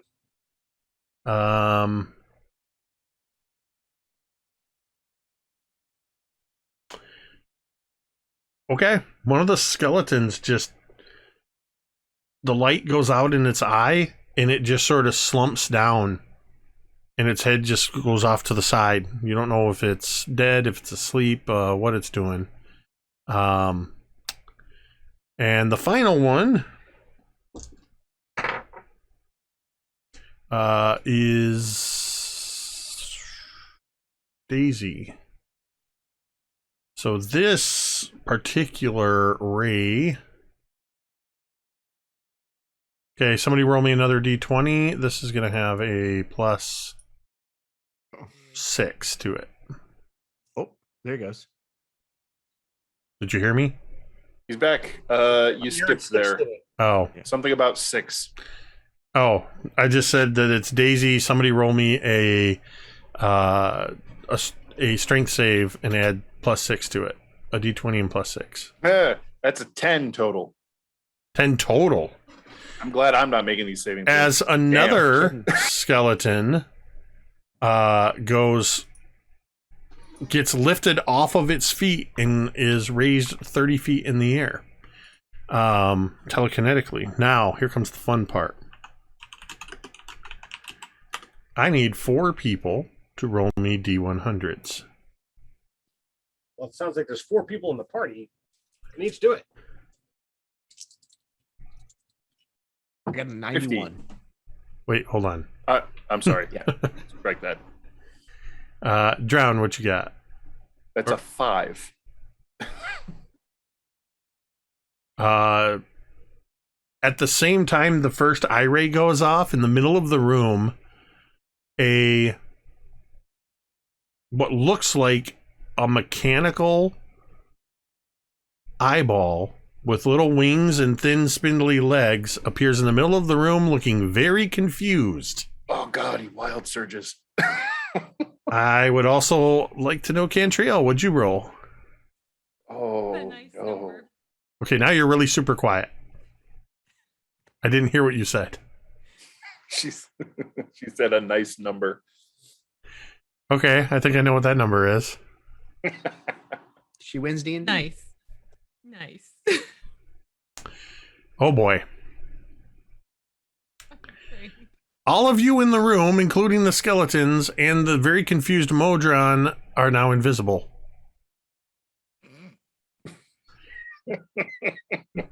Thorgarn, what'd you roll? 58.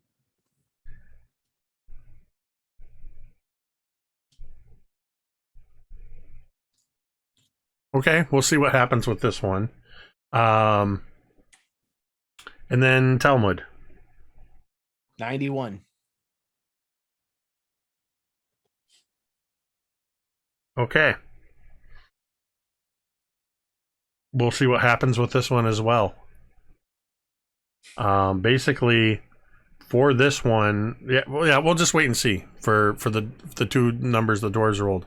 But you have just seen that as Victor is firing off these eye rays, wild magic is happening. Magic goes haywire. It is now. Did this happen when he put the walrus to sleep? Nope, it Interesting. did not.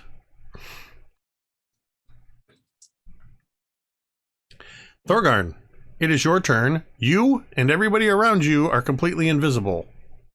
All right. So I saw the one that that Talmud and were fighting. When Victor used one of the eye rays on it, was it still standing? All four skeletons were in the four corners. They hadn't yet moved. So you know where the four skeletons are. All right. Well, I'm gonna throw Forge Fane at that one. So I guess I'm throwing with disadvantage because it's invisible. Yep. And as soon as you release it, you appear. Because, that's how it is. So that disadvantage, that's a 15. It's going to hit. No, it should be straight up because they can't see you either. Is it straight up that way? Mm-hmm. Yeah. They can't see you. You can't see them. That makes Advantage sense. and disadvantage wash. Okay, so then that's a 30-20. It still hit. Second one, that's a 21. Well, what's your damage bonus on Forge Fane? 7. Yeah, so with your first one, you see the skeleton appear, and as you hit it, it shatters. So you can redirect your second attack. All right, so I will direct it towards whatever the next close corner was. This one will be at disadvantage because you're visible now. Yeah, that with disadvantage, it was a 21. Oh, that's a hit. So 7 plus 11 is 18. Hit. And then I will charge into that one. Faithkeeper. Oh, disadvantage. Nope. Once you hit it, I think it becomes visible. No, it doesn't. No, usually it's when it attacks. Sorry, I'm managing many magical effects simultaneously. Yeah, So, if no, it's it like is the still invisibility invisible, yes. spell, Yep. it's just when you attack or cast a spell. Correct. Thank you. So with disadvantage on the melee swing, it's a little bit lower. Let's go 17. Also a hit. So less modifier. Make me. So you ran across the room towards this other one where you knew where it was. Just real quick, just make me a Make me a dexterity save. Straight up. Straight up dex save. I'll say check, not save. Just a dex check. Okay. Oh, okay. Well, dexterity is a 2. That's going to be a dirty 20. Okay. Just wanted to see if you tripped over the invisible Modron. So that is going to be, it's only a +1 weapon, so it's a 5 damage. What'd you do on the first hit? 18. 18 was the damage on that? And that's, Warhammer, so. So yeah, so more bludgeoning. So more shattering bones. You can hear them, you can't see them. 30, so I guess 36, 46 points of damage all told. Yep. All right. It's Rolo's turn. I did have a question. Has it been less than 10 minutes since Cantriel gave me the Bardic Inspiration? Would that still be going? That was before you walked into the room with to get Oriel's blessing, or to go into the whole thing. So it's been like quite a while. It's been at least a half hour or 45 minutes because you That's fine. had a lot of conversation and stuff. Not a problem. Yep. If it was still active, I would have, used it. So I think Rolo, seeing that, I don't know if Rolo would cast, would Rolo cast Fireball in this room?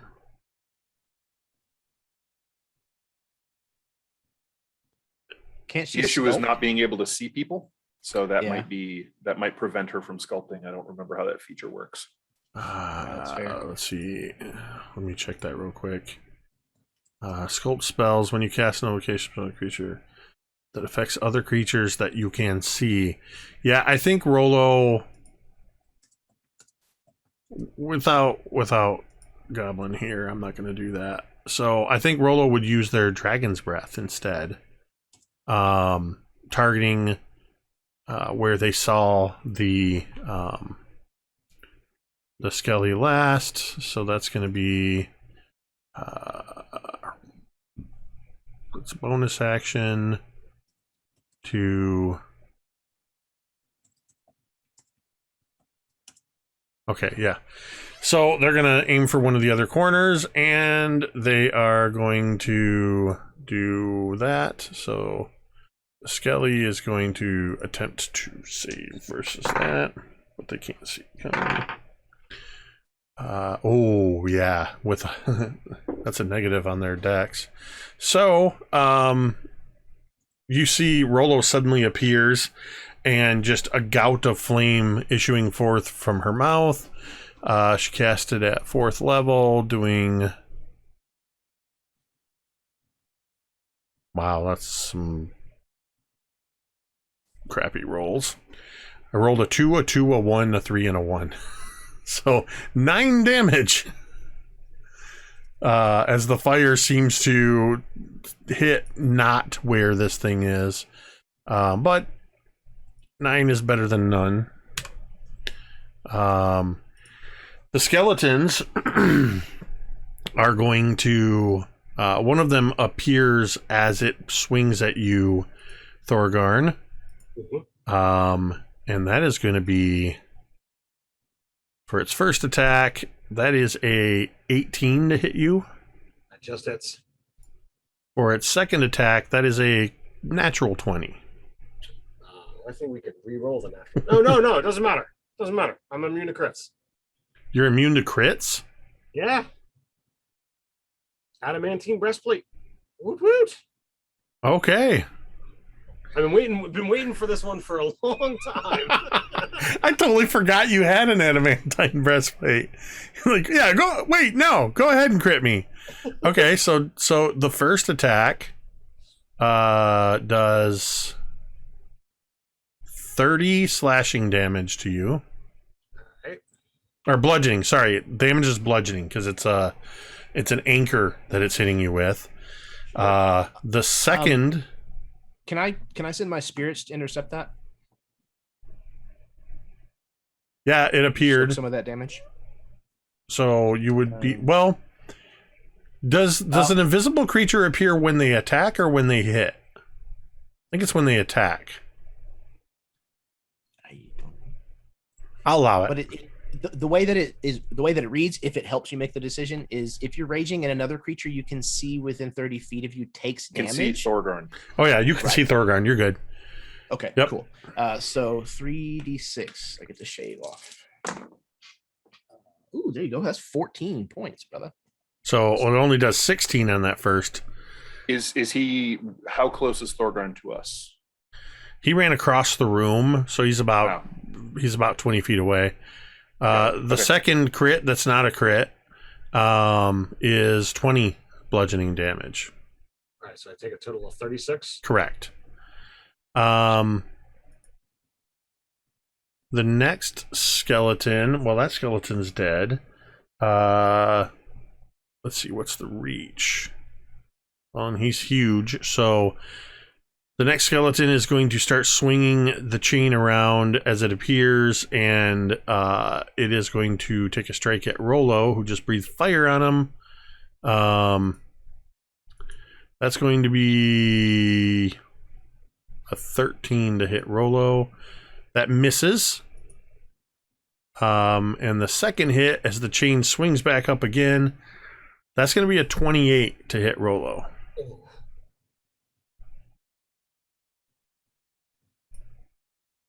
That is going to be 37 points of bludgeoning damage as this anchor just sort of, the thing brings it around. He kind of does that thing up under one elbow, and the anchor just goes and shoots into Rollo. And you just hear this sort of eep sound as Rollo takes 37 points of damage. And I'm going to say Rollo just sort of gets bounced up against the ceiling, doesn't take any additional damage. But definitely Rollo is not looking in great shape. And is Rollo similarly far from us? Rollo is flying up near the ceiling by Victor. Okay.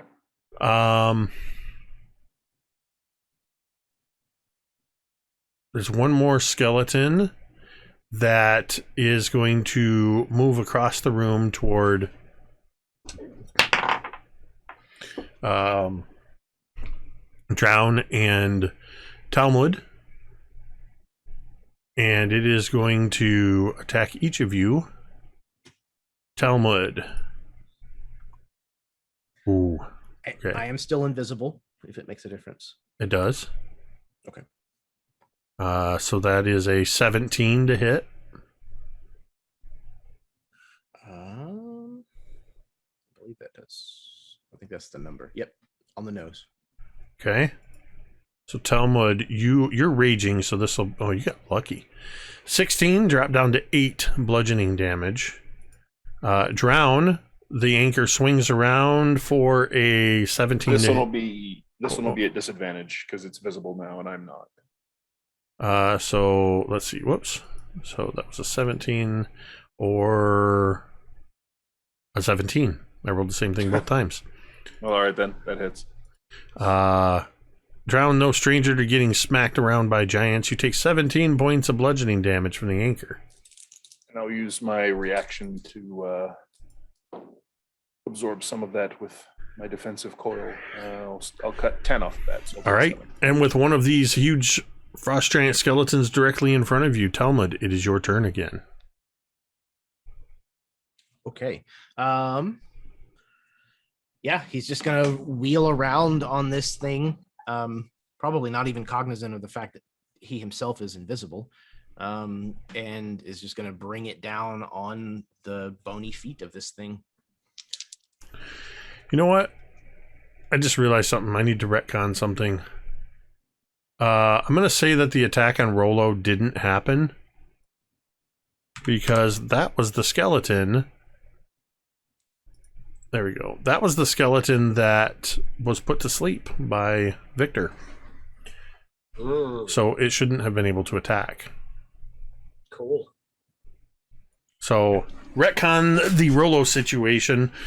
Rolo just suddenly has a confused look on her face and just, whoa, that could have been bad. Talmud, back to you. All right. So attacking. That's a 24 on the first one. That's a hit. Drown, question. When you summon your tentacles, is that a spell? Nope. Okay. Oh, wait. Somebody roll me a D100. Do you roll a crit? Nice. All right. Because I forgot to roll. Wait, no, never mind. That doesn't matter. Rolo's out of the area of effect. Continue on. You got a crit and a hit. Is his central eye wild magic instead of anti-magic? I don't know what you're talking about. That's amazing. That is exactly what it is. His central eye, it's a 150-foot cone of wild magic. Jake, I love you. God, it's Victor. You know awesome. Victor. That's amazing, Jake. That is awesome. That is badass.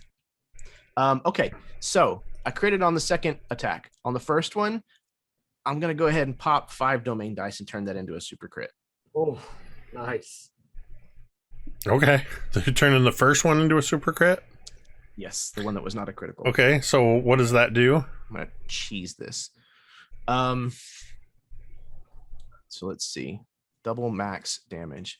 So that is 12 and 11, 23. You know what? What the hell? No, we have to fight Vi still. I'm gonna hold on to the lightning bolt. So 12 and 11, 23 times 2, 46. From the first one. Hold on. You times 2 for the double crit damage? Yes, for the super crit. Max double, right? So it's 46. Mhm. So For the it's first one. 92. Because it's bludgeoning damage. Because it's bludgeoning. Good lord. Okay, and then the second one is a crit. So roll and then add. Let's see. It's max damage and then roll to Right. add. Okay, so that's. And I'm just going to 23 say, again plus. how do you take this skeleton out since you just obliterated over 100 points of damage? So this one came in and swung at Talmud, hitting him, despite being invisible. And as the anchor kind of swings down and slams into Talmud, Uncle Orlak just reaches out one hand and grabs a hold of one of the links of this chain that is swinging this anchor and just rides this thing all the way back up. And as he kind of gets to the height of the swing, he turns and leaps towards the face of this frost giant skeleton, kind of landing on this thing's jaw where some of its teeth are kind of missing, and basically just putting his feet right into the sockets where those teeth would have gone, and just brings Gerta up right in between the eyes and kind of crushes that bone between the eye sockets. And then before it can even recover from the first strike, he slams down in the exact same spot again, and the skull itself actually just clefts in twain, and he just rides this thing down to the ground. Laughing the Nice. whole way, right? Just cursing. Fucking giants, I hate these stupid giant things. They're so tall. Why do they have to be so tall? Cantriel, you are up. Okay, so she's invisible right now, correct? Correct. Okay, and the skeleton that Talmud just attacked is still going, correct? No, Talmud just That's fine. destroyed it. Okay. There's okay. one that's slumped against the ground asleep. Great. Technically that one's still invisible. So there's only one visible frost giant that you can see. Okay, then she's going for the visible frost giant. I'm gonna do, because she doesn't have any bludgeoning, produce flame again. Okay. She'll go for that one. And this time that is a 15 to hit. That hits. Okay, and that's 12 fire. All right. So you shoot another gout of flame at it. As you do so, you appear no longer invisible. And I need you to roll a D100. D100, which I have out. Here we go. That is a 55. What number? 55. Sorry, you're really quiet, and then it will pop in really loud for a second. 5. Oh, no. Is this another one that we still have to figure out? No. Because Cantriel, you're now visible, Uh-huh. you feel something across your neck and your arms, and as you look, it's your hair. All of your hair has just fallen out. No. Cantriel is now bald. Up above you, you just hear Victor go, "Uh-oh. She's going to be pissed." Mending. It'll grow back in 24 hours. I would say mending doesn't work on a person. Uncle Orlac sees that from across the room, and he's just like,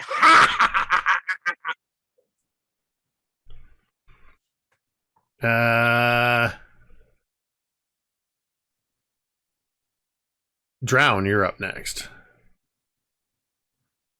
There's the one that Cantriel just produced flame against, and somewhere there's another one that hasn't taken any action. Last you saw, it slumped against the wall. Okay, Drown will heft his quarterstaff and move across the room to the one that Cantriel burned. Make a dex check. Dex check. Do we know what these dex checks are for? And not trip over the. There's an invisible Modron in the middle of the room. Invisible Modron. Right. Ooh, dirty 20. Okay. You managed to not hit him. Nice. All right, so first strike will be at advantage because I'm still invisible. This was the one Cantriel struck with fire? Yes. Okay. Is he he's not invisible, right? Nope. Only one of them Right. is invisible. Good. Right. 19. Yep, that's a hit. Oh, and the second one's a critical hit. Nice. Whee! Crit and a hit. All right. So this many d8s.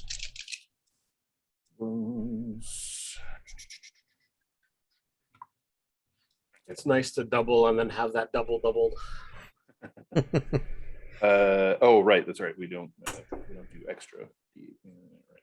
So 16. 30 doubled to 60 plus an extra 10 necrotic. All right. This one is still standing. Dang. Move the tentacle over closer to me with my bonus action. Victor is going to, as he's looking at Cantriel, you see that sort of shimmeriness in his eye go and fade away. And he just kind of looks at you and goes, sorry. Still working that one out. Barely. And I'm going to do these one at a time this time because I think it'll be easier. He is going to attempt to shoot something at the one that he put to sleep that's invisible. As he calls Jasmine forward. And Jasmine is... Okay. So that's going to fail, actually. Even at advantage because he's asleep. You see the one... Yeah, you see the slumped over skeleton that was asleep suddenly appear, and you watched as the chain, the anchor, all the bones, and its tattered armor all turned to stone. It is petrified. So that guy's not a problem anymore. calling forth Daisy again. I'll see. Way too many people on this battlefield. So Victor is going to. Oops, I gotta roll this. Oh no. Oh no. Let me double check this. So Victor grabs hold of Daisy and aims it at the last remaining skeleton. And Cantriel, with your incredible passive perception, you notice that Victor has grabbed Daisy and is pointing it the wrong way. And suddenly, telekinesis slams into Victor and slams him back against the back wall. And he takes a little bit of bludgeoning damage. Basically, whenever Victor uses an eye ray, I roll a d20, and on a fail, the eye ray backfires on Victor. Fortunately, it was telekinesis. Let's try that again. Oh boy, let's hope this one doesn't backfire. Okay. That last remaining skeleton is going to succeed. This time Victor grabs hold of Vantage and points, sort of double check, make sure that it's pointed the right way, and blasts this remaining skeleton. And you watch as the ray hits it and it just kind of freezes in place, and you just watch as it turns gray and ash just crumbles to the ground as he hit it with a disintegration ray. And you are out of combat because the last one got turned to stone. So Drown kind of brushes the crumbling skeleton dust off of him, turns around, does a little bit of a double take looking at Cantriel, cants his head to the side, and then just nods once. And then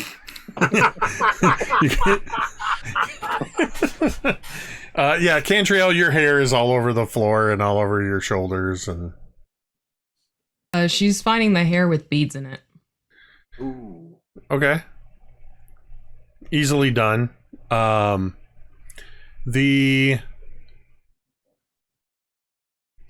effect wears off that would have affected you, Talmud. If you had died in that combat within the minute, you would have immediately been resurrected, as per the resurrection spell. Thorgarn, if you had touched anything other than your own possessions, you would have set them on fire. Interesting. All other effects are at some point you just hear this sort of mechanical popping sound, and you catch a brief glimpse of the Modron before it puffs out of existence. Somewhere is a very confused Modron. But you have defeated the Frost Giant Guardians that were guarding the door to the tomb. So, Victor, what was that all about? Victor sort of floats down, the gazers all rotating around. I don't know, I guess they're guards for whatever's in that tomb. I meant all of this, Yeah, are you pointing but trying not to point at Cantriel? Yes. I don't know, I had a sense that if I concentrated, I could do something by staring really intently at it. I thought maybe I could do something magical or take away magic. It's kind of magic. And Victor has this new ability now with 4 hands to be able to actually make gestures, and 2 of his hands are sort of sheepishly kind of scratching at his head, and he's like, hey, I'm really sorry about that, Cantriel. It should grow back though, like really fast. It's less the hair and more the crystals I'm worried about. Did you find them all? Here, we'll help. And all of a sudden, all the gazers, you got 51 eyes looking around. And a couple of the gazers, like, they move around and they identify any of the strands of hair you missed. You're able to find these. They're little, they're held together by these beads and these crystals. So you're able to find all of them. Okay. Because those are her tiny hut beads. Oh. Oh. I like How many it. are there? It's, She's got all these braids in her hair, and each braid has a little crystal bead at the end for the spell. There's now like 30 tiny huts in this room. Well, not if she They all hasn't crushed it yet. Right. All of a sudden, Talmud accidentally steps on something. It's like when you're looking for a contact. What's this? Like a mine. All right. I like it. It's very punk. He says, indicating Cantriel's head. Just glares and like wraps a scarf around her head and ties it. I meant it, but All right. Well, the way is clear. So was there anything else in this room? Is there, doorway leading beyond? Is that Just where- the doorway that leads to the next room. All right, let's head to the doorway. All right. You open up this door into what appears to be Vikken's tomb. This chamber contains a dead female frost giant encased in a solid block of ice carved to resemble a standing sarcophagus. The block of ice is 25 feet tall, 12 feet wide, and 10 feet thick. Behind the entombed giant, embedded in the north wall, is a door made of ice. The ceiling is carved in the scowling visage of a male frost giant with an icy beard.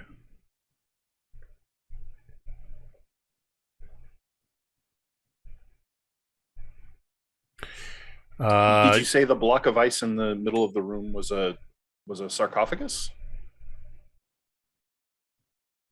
It's shaped to resemble a sarcophagus, but you can see the frost giant frozen inside. Cool. Does it look like, adorned in armor and weapons and jewels and that kind of stuff, or does it? Probably the queen. It very much looks to be the Queen Vikken. You can make, anybody that wants to can make me a religion check. I do religion. 12. Ooh, that's a 25. Nice. Thorgarn, you recognize the carved visage on the ceiling as a representation of Thrym, the evil god of frost giants. I recognize it because we have the chip statuette of Thrym Oh yeah. made of ice that doesn't melt.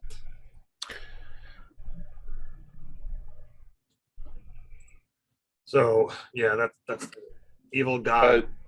Drown is going to go up and just kind of inspect the sarcophagus and look at the frost giant entombed in it, not messing with it or anything, just checking it out. And will eventually make his way over toward the door. Yeah, it looking at the ice sarcophagus, there's no signs that this ice is melting. If anybody wanted to get to the actual corpse of Vikken, you would have to chip through several feet of ice and chip it away. I mean, as I said, it's 25 feet by 12 feet by 10 feet. No desire to break open and desecrate the queen's body or anything. So just sort of kind of impassively, not exactly appreciating, but just sort of taking it all in. Yep. Then heading toward the door. meanwhile, Yeah, meanwhile, he's going to be following, Talmud's going to be following Drown towards the door, but he's keeping a fixed eye on this scowling face in the ceiling. And he's kind of like, does it smell like a trap to anyone else? Just kind of like pointing at it. Yes. Okay, I thought so. Isn't this whole place a trap? I mean, it's, frost giant lair taken over by an evil frost demigoddess bitch, now inhabiting a corrupted druid thing. If someone were not here and we were to tell them about this, they wouldn't believe us. There's no way. Talmud looks straight into the camera. Because you realize that most of what we do, people won't believe. I mean, I don't even know whether any of you believe that my mentor is over my shoulder at all times. Of course we do. So I guess I'm assuming there's another doorway beyond. Yeah, there's Drown and Talmud are already at the other door. Let's go. And give it a heave. All right. As you do so, I need everybody in the room to make a Constitution saving throw as the face in the ceiling breathes, fills the room with freezing air. Do I have to make this save? You don't, because whatever happens won't affect you. Ew. Because for Thorgarn, the cold never bothered you anyway. Been a while since I've made a Frozen joke. Mm-hmm. We use a domain die. All right. You got plenty of them thanks to Same. chat. Beautiful. I heard another one's being used. I have a 16. Okay. 14. Somebody roll for Rolo as well. I'm not doing it. My saving throws have been pretty bad. 18 on the die. Okay, so that's a dirty 20 for Rolo. 20 is close to me. I heard a 16, a 14. What'd you get, Talmud? A 20 as well, dirty. Okay. So I'm going to roll some dice. Cantriel, you're the only one that failed the saving throw. 1, 2, 3, 4, 5, 6, 7, 8 D10. Remember, you resist now. So everybody will take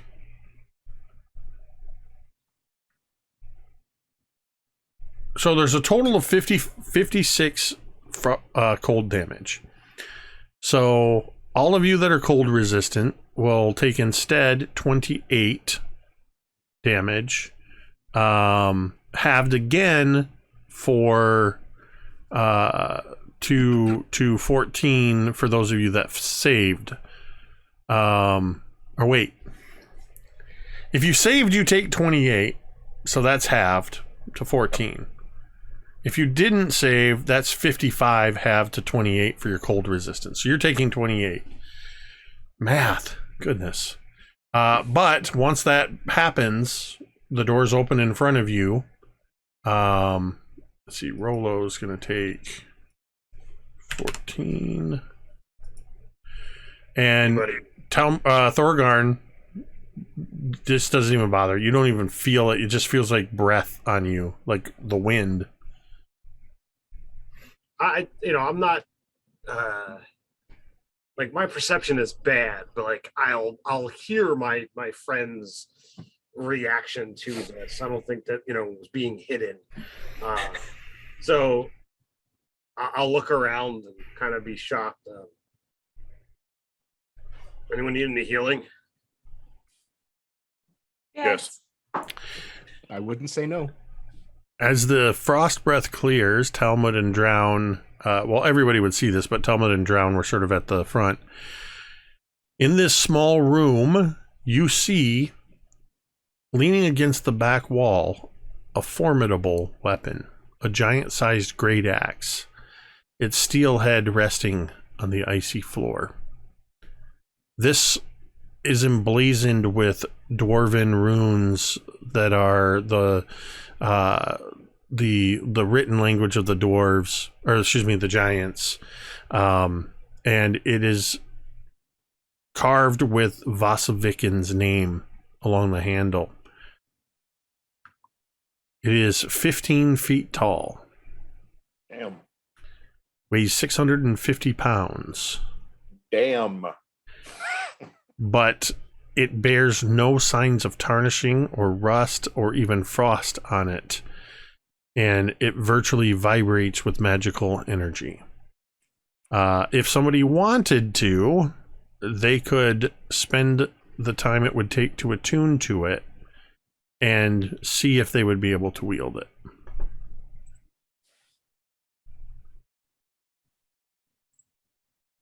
I mean, I've got a great weapon, but we need to. I mean, I don't know. I'm thinking about it. I have this mental image of Drown snuggling up and taking a nap with like this 15-foot long axe. Something of beauty. Drown, what's your push pull? 1,200. So you could conceivably drag this back to Rolo's House of Affirmation. Which, I mean, I'm up for. All right. So if you all want to head back and take a short rest so that you can, you just took a long rest. So it's too soon for another long rest, but you could take a short rest, heal up. It would allow you to attune to it. But I just picture we see back out into where the sleeping Ukuma is, undisturbed, just, and we hear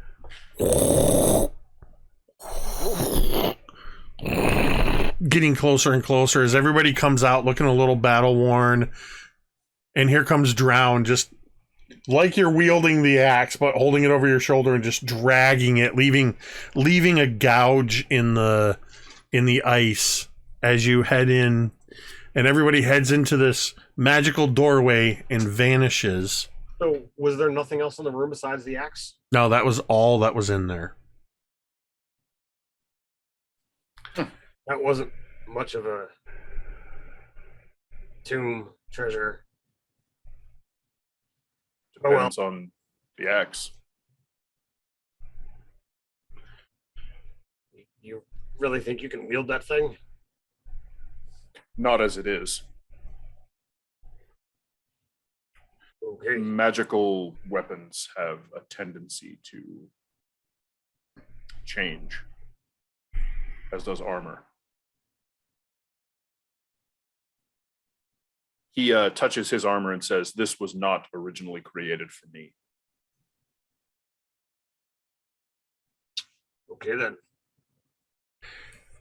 So, taking your hour rest, anybody can use hit dice if they want, or any magical healing that you might do. I would say... Yeah, what's your Song of Rest? D8. D8, lovely, thank you. I would say, Cantriel, that if you didn't want to wait for 24 hours, already stubble is starting to grow in, that you could cast a lesser restoration. She's not. No, she was more concerned about those crystals in the hair. Okay. I mean, she's got enough knowledge of magic to be like, fine, and be more concerned about her supplies than the locks. Let's see, that's 6 + 1, so that's another 4.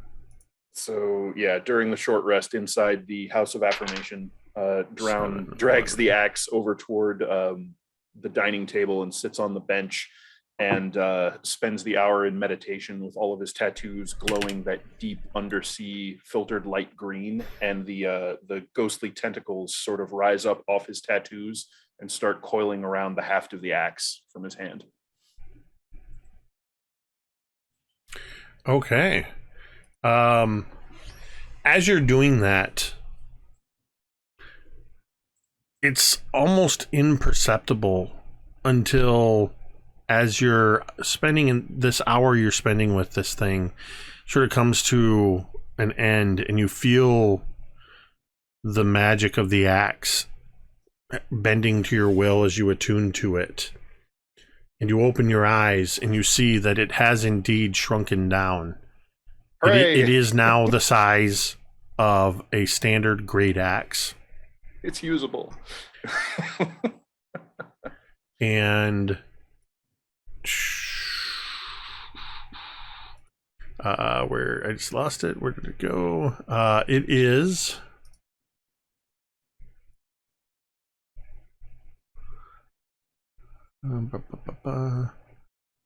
yeah, it's a great axe, and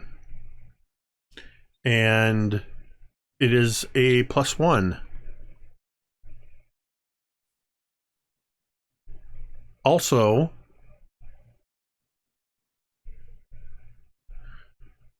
your hit point maximum goes up by 1 for each level you have attained. Ooh. So Fun. that's an additional what? You're 13?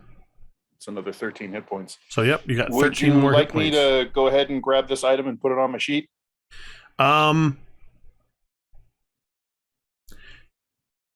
Do you know what it is?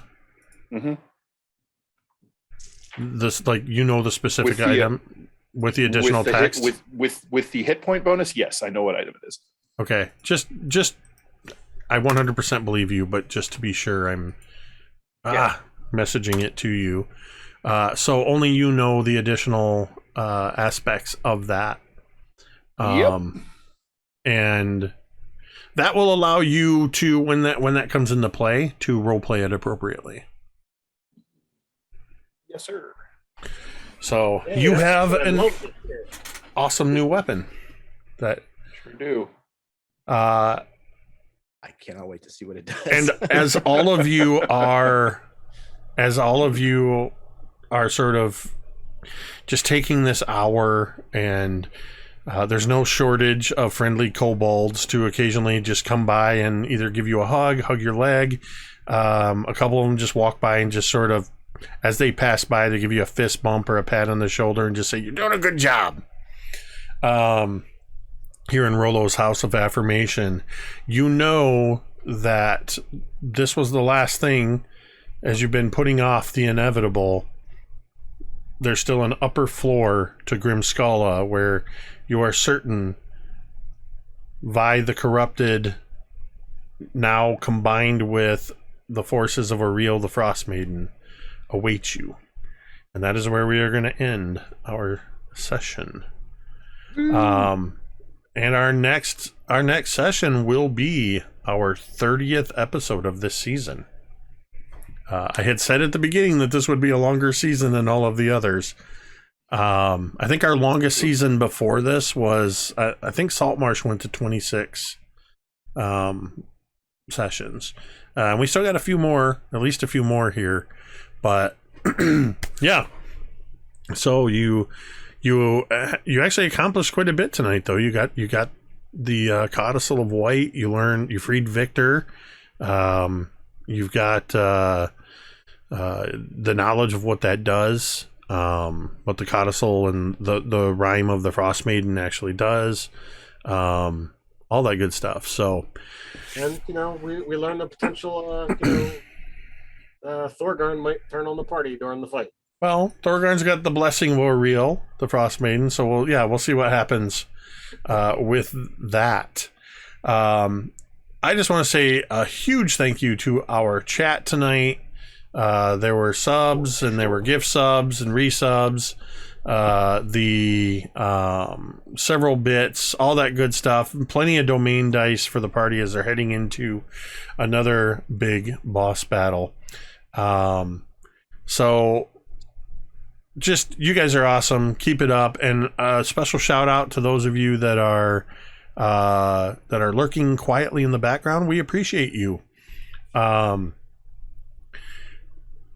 Be sure to tune in tomorrow night to Nerdarchy Live, where you can catch myself, Ted, and V, along with some of our other friends, as we pick up another session of Untraditionally Arcane, where Ted is the GM and we are playing all wizards. So yeah, that'll be over on Nerdarchy Live, and then you can tune in on Monday for Mondays at 8 p.m. for Scribes and Scrolls, the Candlekeep Mysteries, where we just finished up Book 2 and are beginning Book 3, the Book of the Raven, as the players have just reached 3rd level now. We're having a lot of fun with that campaign, so we'd love to have you join us over there as well. If you want to become a part of the Mini Terrain Domain community and you aren't already a part of it, you can come join us in the Discord. Lots of great stuff going on in the Discord. In fact, I happen to know that our good friend Jay Neofet3 is looking for players for a game that will be hosted here on Mini Terrain Domain this fall. So check that out.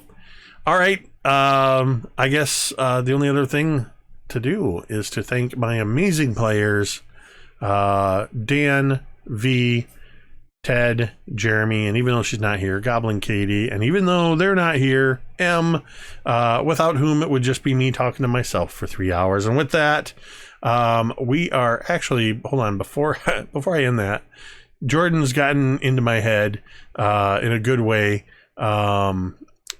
Trying to see, I don't see anybody that's streaming other than Critical Role. I know, and they don't need the raid. So at any rate, we're going to go ahead and get out of here. We're going to end the stream the same way we end every stream, and you can say it with me if you want. Love you guys. I have a new axe.